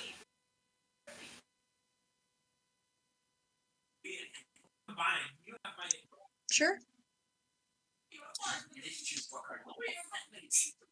He wheels himself to a bit more of a secluded spot as you enter towards him. My dear, I'm sorry you've struggled so dearly.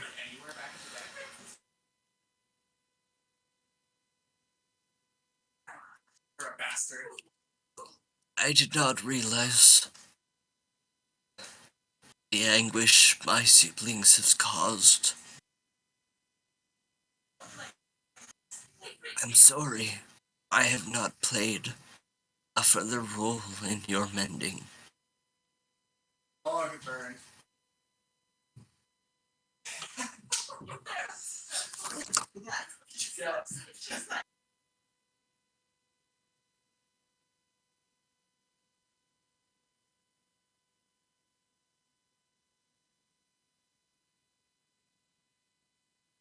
Sorry, was I speaking too softly?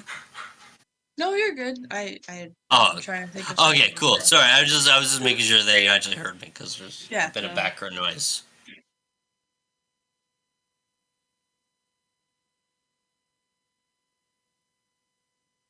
Um,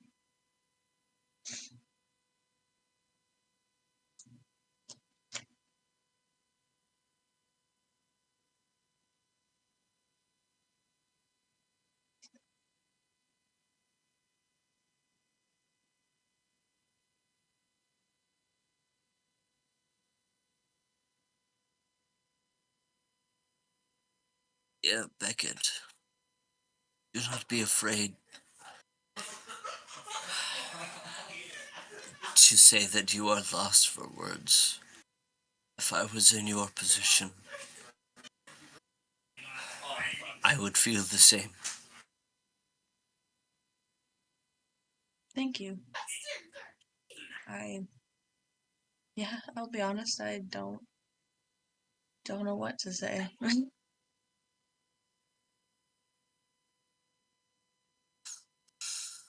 Despite your dark remnants, you truly are a beacon of light for your friends. The bravery and self-sacrifice that you bestow upon them is admirable.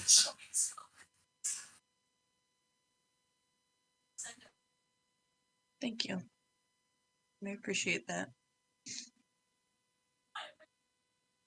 Going forward, you will deal with a lot. You will deal with the remnants of your past. You will feel the disconnect of humanity to the greater nature of the universe. I ask you not to get lost in the darkness, but to continue to hold your lantern to be a guide to others.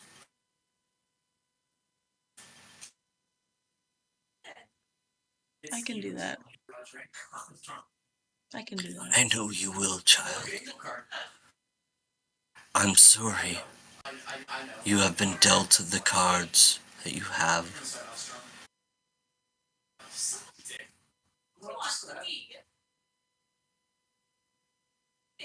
The future will be kinder on those who struggled.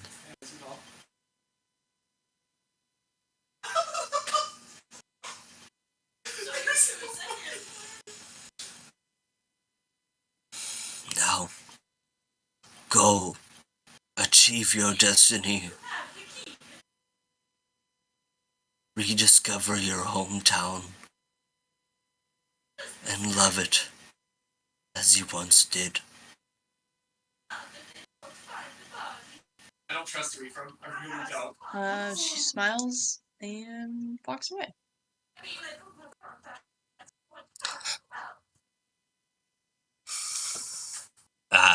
Paylor wheels himself back towards Gwaine, whispers something in his ear. As Gwaine stands up tall, looks towards all of you. I'm sorry my farewell is not as glamorous as Kay's.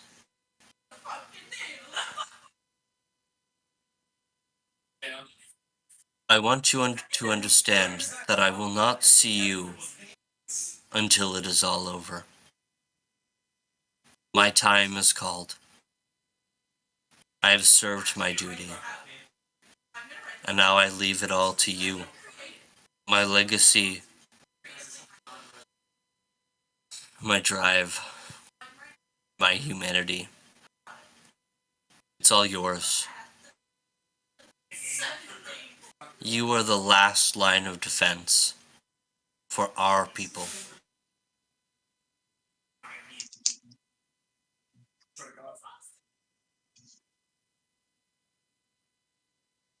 I want you to know that all of you mean so much to me.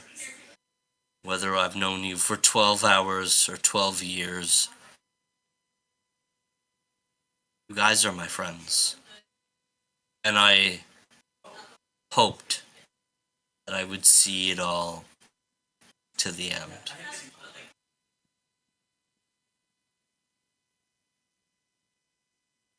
That there's a time and place for heroes of old, and there's a time and place for the heroes of now. Good luck, children of Candlelight. I love you all so dearly.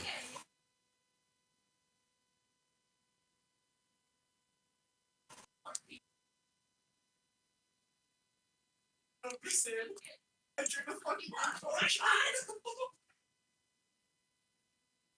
drew another fucking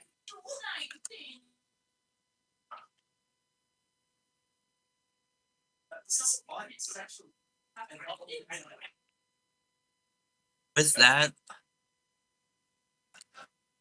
with the final raise of his hand, you see Gwaine and Paylor engulfed in a blinding light, like new day dawn.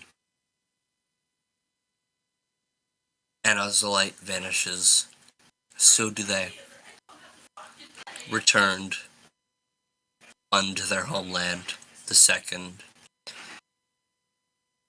to his asylum of peace after 1,000 years of service. Now both 2 out of the 3 heralds have found their peace, leaving you all with the same reminder that you are what's left. I'm so goddamn hard.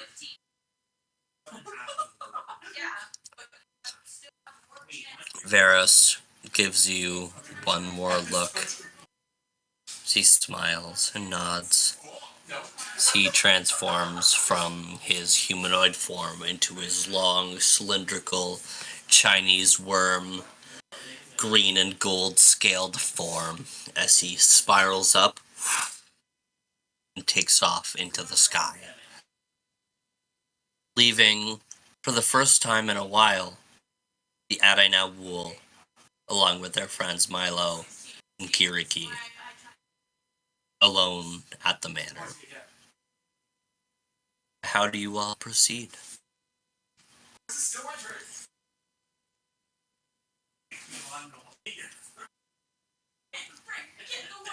I suppose we better be off to New Orleans City.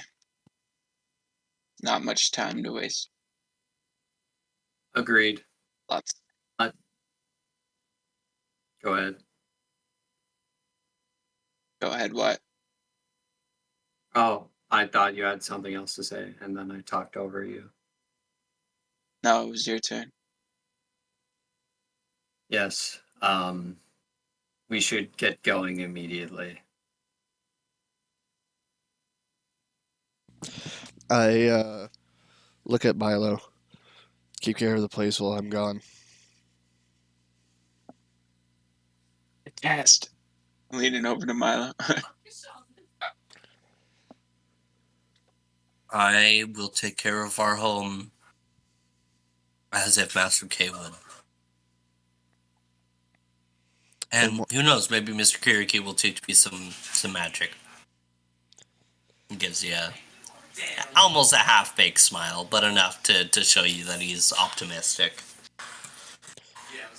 Keep on that practice with the shape sand. You'll get it eventually. And for more Bloodhound related business, I need some of you to look into the bridge. Find more information while we're gone. I'll write up the order and make sure it's done. Master Cal. I roll my eyes. Still never gonna get used to that.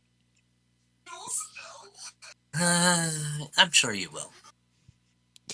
I mean, I'm also the one that has to get used to the one that, I'm supposed to lead these guys after, you think I'm ready. So, we're both in it together. Frauds.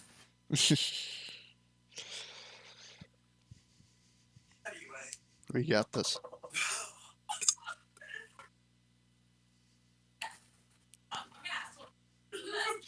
Be safe, Cal. I give Milo a hug. He hesitant at first, hugs you back. Come back, please. You know I can't make that promise, but I will certainly try.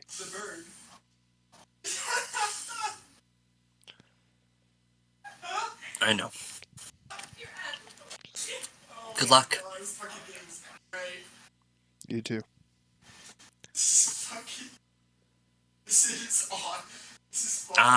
Fading from there, we're gonna take a quick minute, and then we'll be back.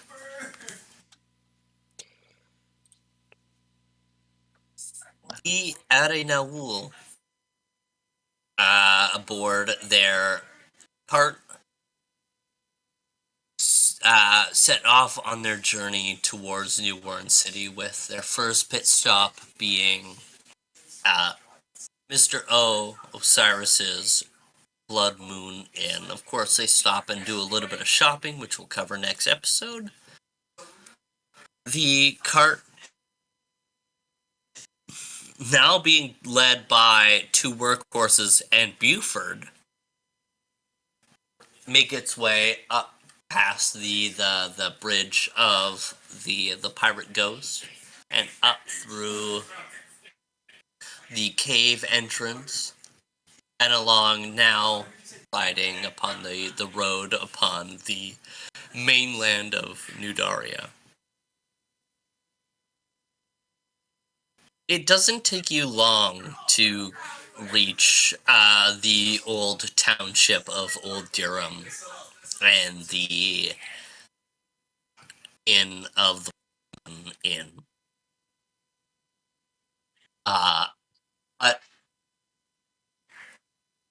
as you guys ride along, you look towards your destination, the old decrepit town, still standing centuries after the town used to exist.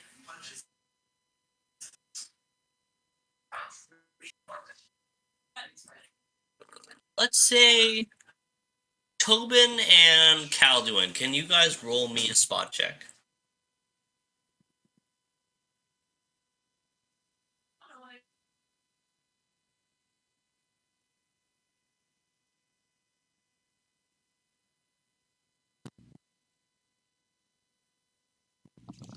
Uh, 15. 18. The pair of you probably being the most attentive right now as far as leadership in the group, looking towards your objective.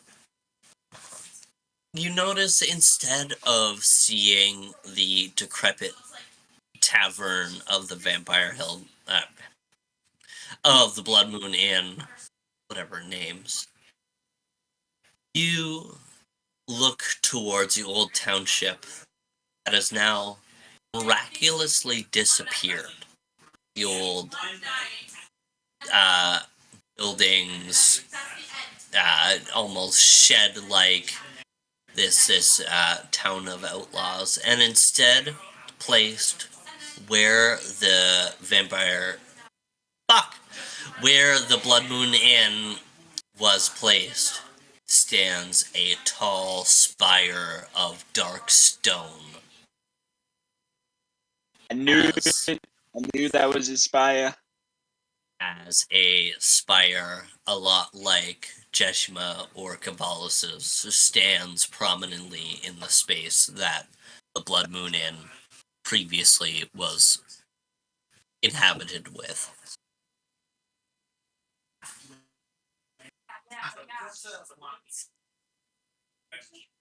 Hopefully the bar's still in there.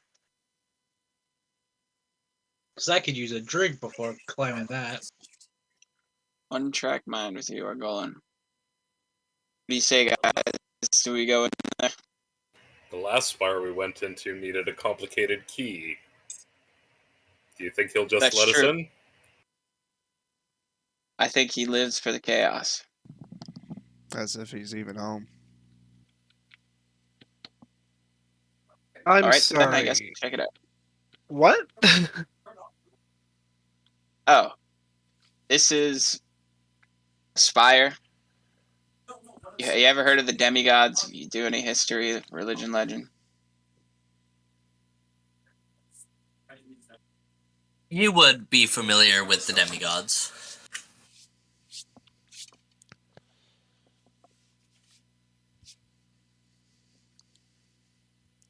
Yeah, I know my bits and pieces and stuff. Well,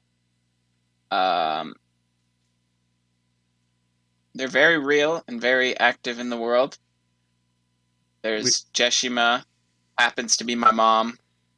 Don't worry about that. Cavallus Used to be my master. used to be his master. And this one belongs to Osiris, the demigod of chaos. He's been somewhat of a unlikely ally to us, I guess. But we recently heard he was freed from his spire. Or freed from something at the very least, so we're here to check it out. Yeah, sure. Why not?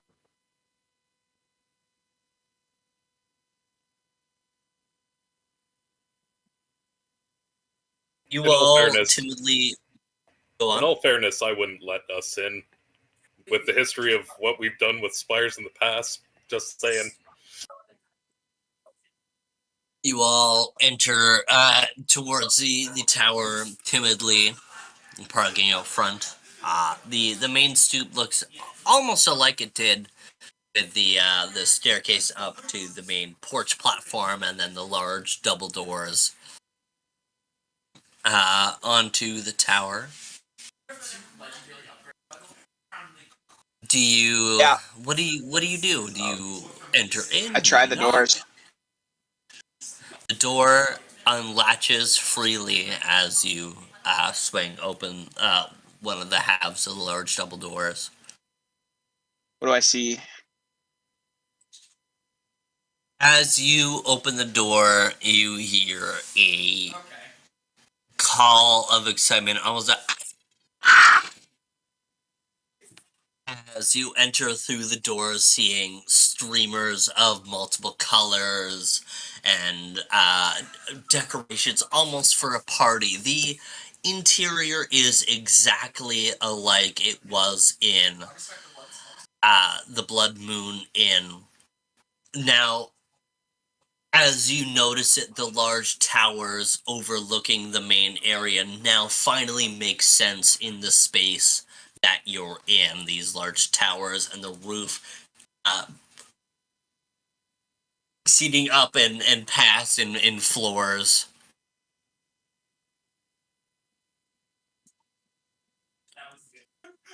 Good news, Argorlin. Bar's still here. Yeah, that was good. We're not gonna remember this night, are we? Tobin will hope head not. in. Let's do this. Depends how much you drink, I suppose. What he's getting at. The party enters their way in through the double doors as you see behind the counter of the bar, already in the midst of pouring shots, enough shot glasses for all of you, as well as Osiris. You see him in his true form. His skin is almost like a bluish gray with pointed ears and silver hair. As you see, almost like Haitian, like floral, like necklaces around his neck, as if look, there's a fiesta going on. As he pours a line of these shot glasses, filling them with silver liquid. C'est Adenavo! You're here from my party. Yeah, we heard you were celebrating your freedom. Happy Freedom Day!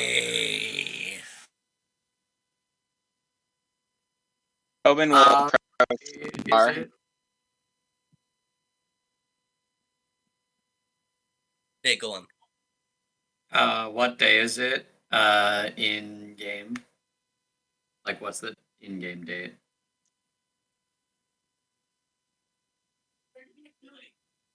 Jonathan's gonna mark it down as Freedom Day.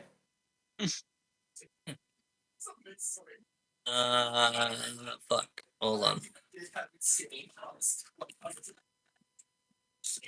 While he's doing that, Tobin's gonna approach the bar and just say, "You're not pulling any funny business with this liquor again, right?" Celebration, Tone. Why do you have to be such a stick in I didn't say I wasn't gonna take him.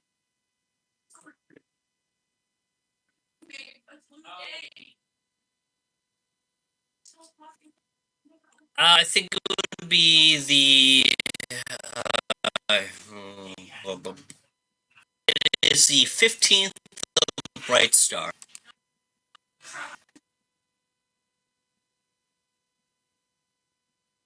You're a little robot-y right now. Did you say the 15th of Bright Star? That's what he said. Yes, sir. Okay. I'll try rejoining, see if that helps. No, it's not No, you. It's Wes. It's not you. It's Wes. Like, cause we're also receiving. Oh, okay, cool. Hey, free for all. Let's go. Oh shit. Yay. She's back. Boss is back, guys. Lock in. Lock in. Alright. Oh. There we go. Let's show my face here. Hello.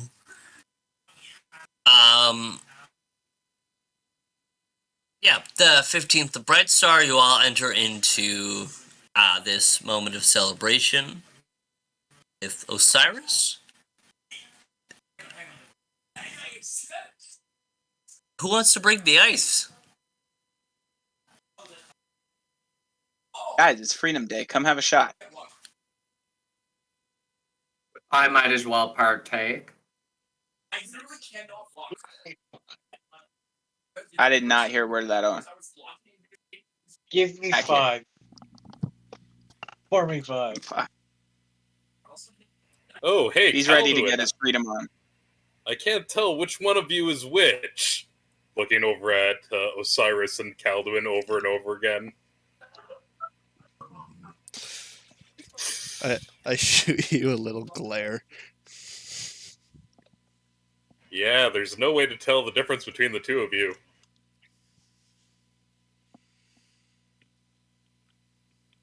And I'll scoop up a drink. Ezekiel would also join, thinking this would be a good way for the party to get to know him.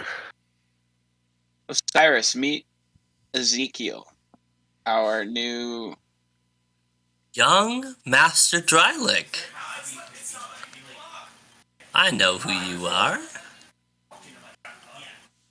It's excellent to finally meet you.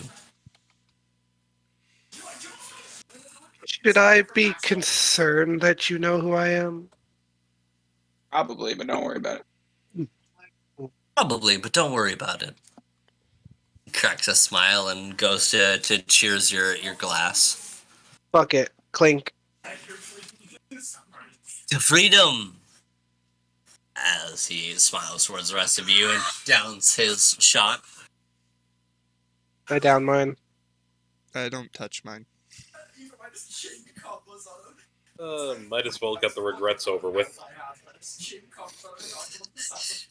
Looks like somebody's here is straight edge. As Oh, I get the joke now. I get the joke you made, Alistair. I was so confused.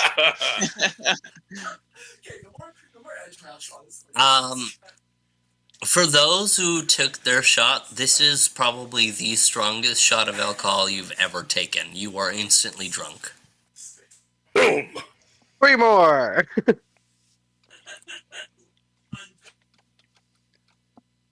So, what's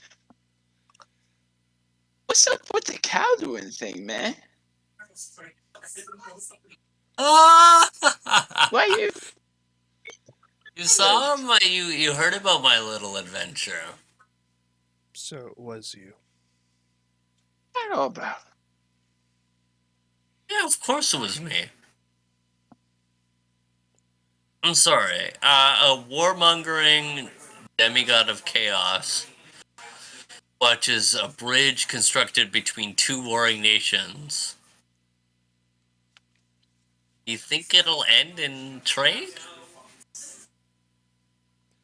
Really? You have that much hope for that bridge? You don't think either would take immediate advantage to try and conquer the other?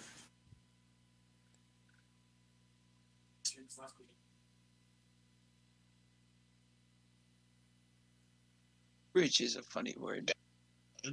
Bridge is a funny word. It's spelled funny too. Bridge. a warmongering demigod burning bridges? No way. Purely insightful, Yoderton, as you always are.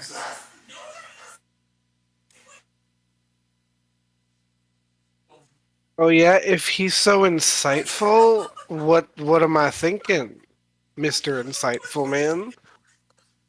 You're thinking you want power.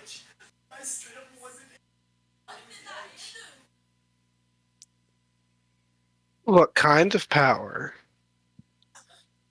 What kind of power are you seeking? The physical kind. Hmm. Master of the Eternal Blade, are you? He's got it. I'll tell you that Tobin's drunk out, wraps his arm around his ego. This guy. A punch.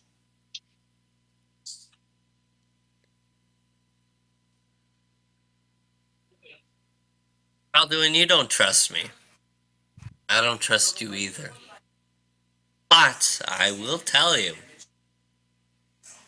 I don't sense my brother. I left him.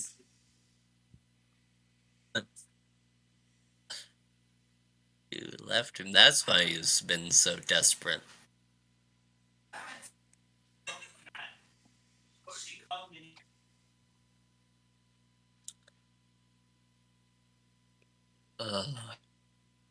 Another shot.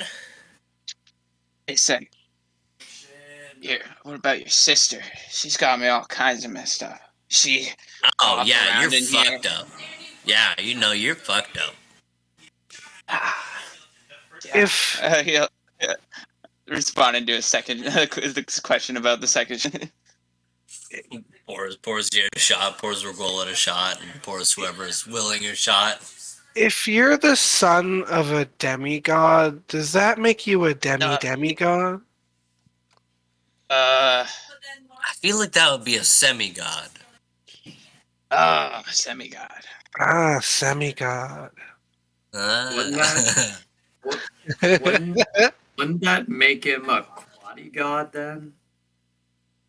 Well, I mean, look at him. He works out. He's got a bunch of quads. That is true. They got two of That them. is true. I'm pretty sure he's got three of them. Right. Sorry, the bridge. You wanted to know about the bridge. Yes. What was I saying? 2 warmongering nations. Oh, right. I'm a Something warmongering. about Yes, nation. yes. I had a dream. That's where this all started. Demigods have dreams? Well, do you have dreams, semi-god?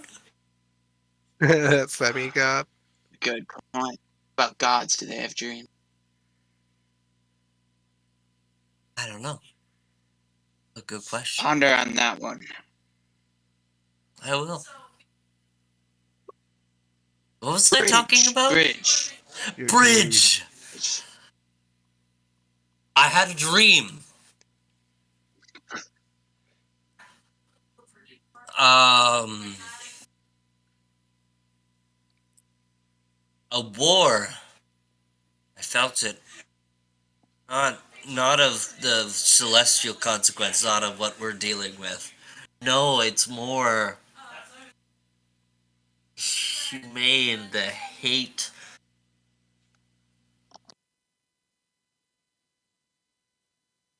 That bridge is no good. I see the vanguards of the Darian Empire, as well as I see the Veilbridgeite forces. They stand in conquest, and the bridge is the crux. Bridge. It's a funny word. Bridge.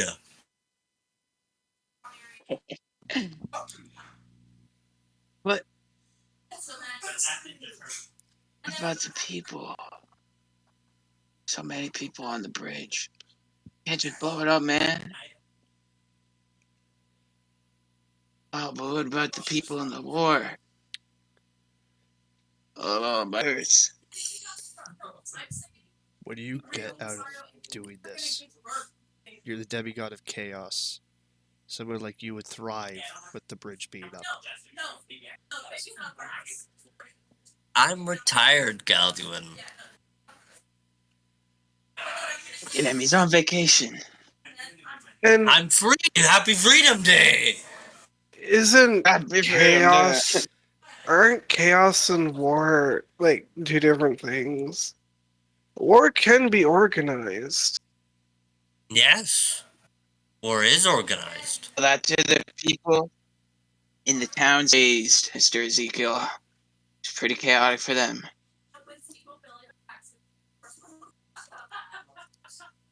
Yes, but where there's chaos, there's peace.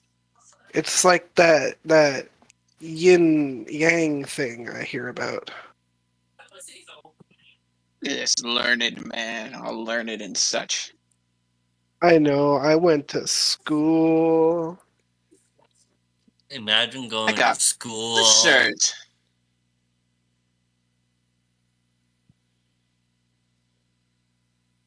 What was I talking about? Bridge. Bridge. I had a dream. That's what I wanted to tell you guys about. Yeah. Veilbridgeites, Vanguard. We got there. It's all How gone. do you know about my dream?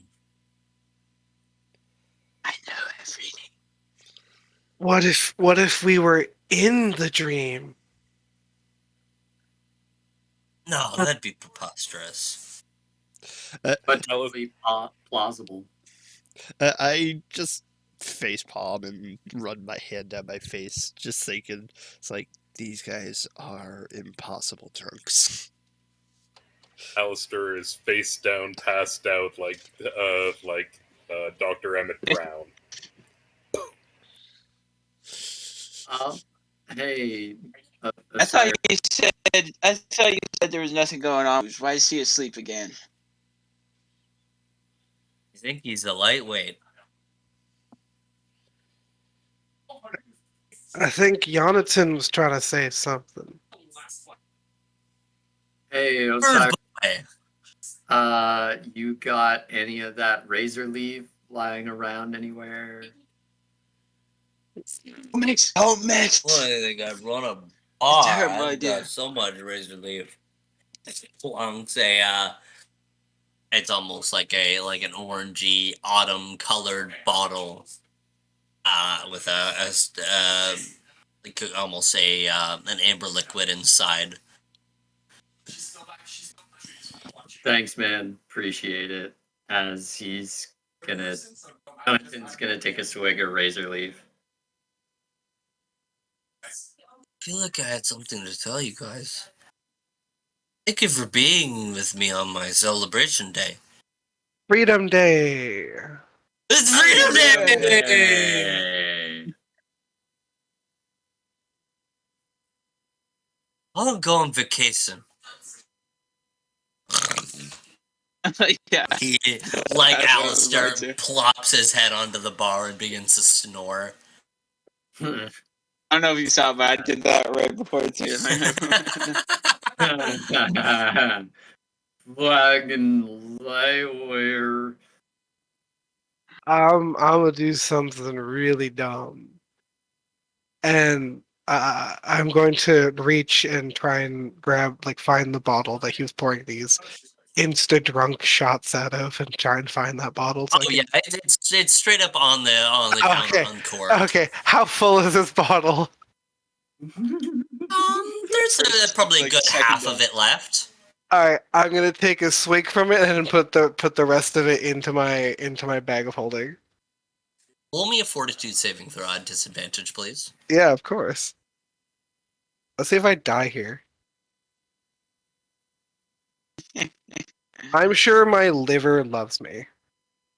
Already dead on the other end. Emergency surgery, day 1 drinking.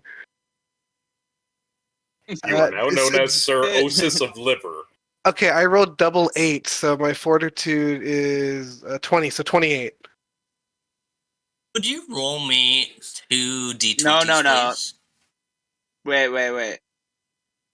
She straight up watched Your fortitude's at 20 is crazy. Yeah, that's what I have.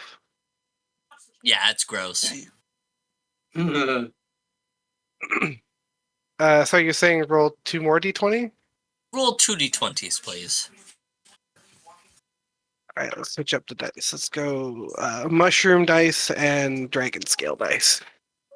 Hell yeah. The mushroom dice fell out. Do you want both numbers? Yes, please. 16 and a 14. So that's what, 31? No, 30. With what? My fortitude, or just adding them together? Just adding them together. Then that's 30. Yes.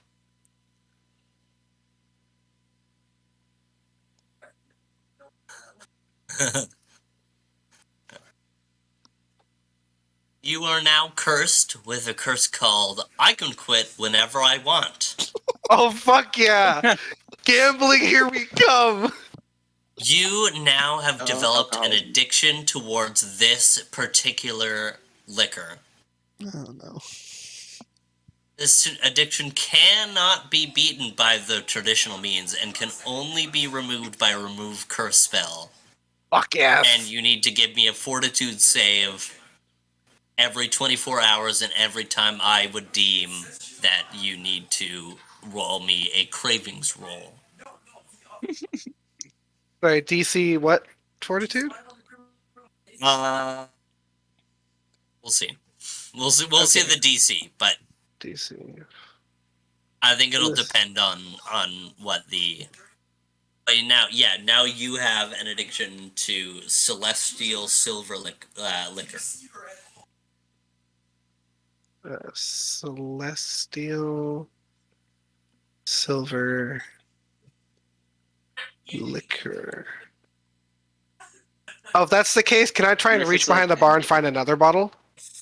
You, like, honestly, without even knowing that you did that, you reached out and grabbed another bottle. Well, That I'll is throw in my fully bag of sealed. holding, and then I pass out. Can I try to stop him? They're already in his bag.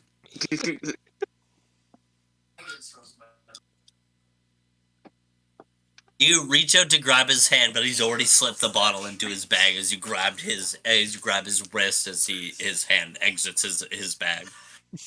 You don't understand. I need it. I need it, okay? You don't This need it. needs to be just in my blood. It's mixing so well. No, it's not. I feel alive. You look dead.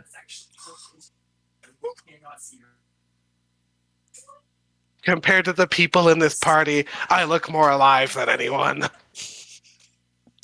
Go find a mirror. A glaring remark towards Beckett.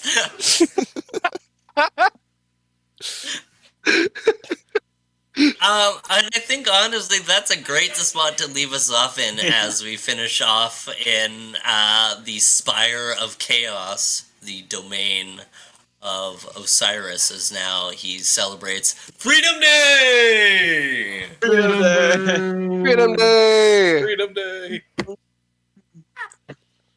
A very chaotic I love you end. guys so much.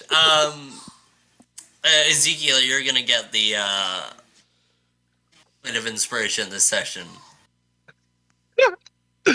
Fuck yeah. You guys are fucking hilarious. And finally, we progressed a little bit. Yes, in Plot 30 momentum. episodes, we finally It left the Vampire Hill Manor. Oh, guys, I forgot. I forgot my. my. Sorry. Go ahead. Go ahead. It only Oh, took what me did you say? returning for us to do something.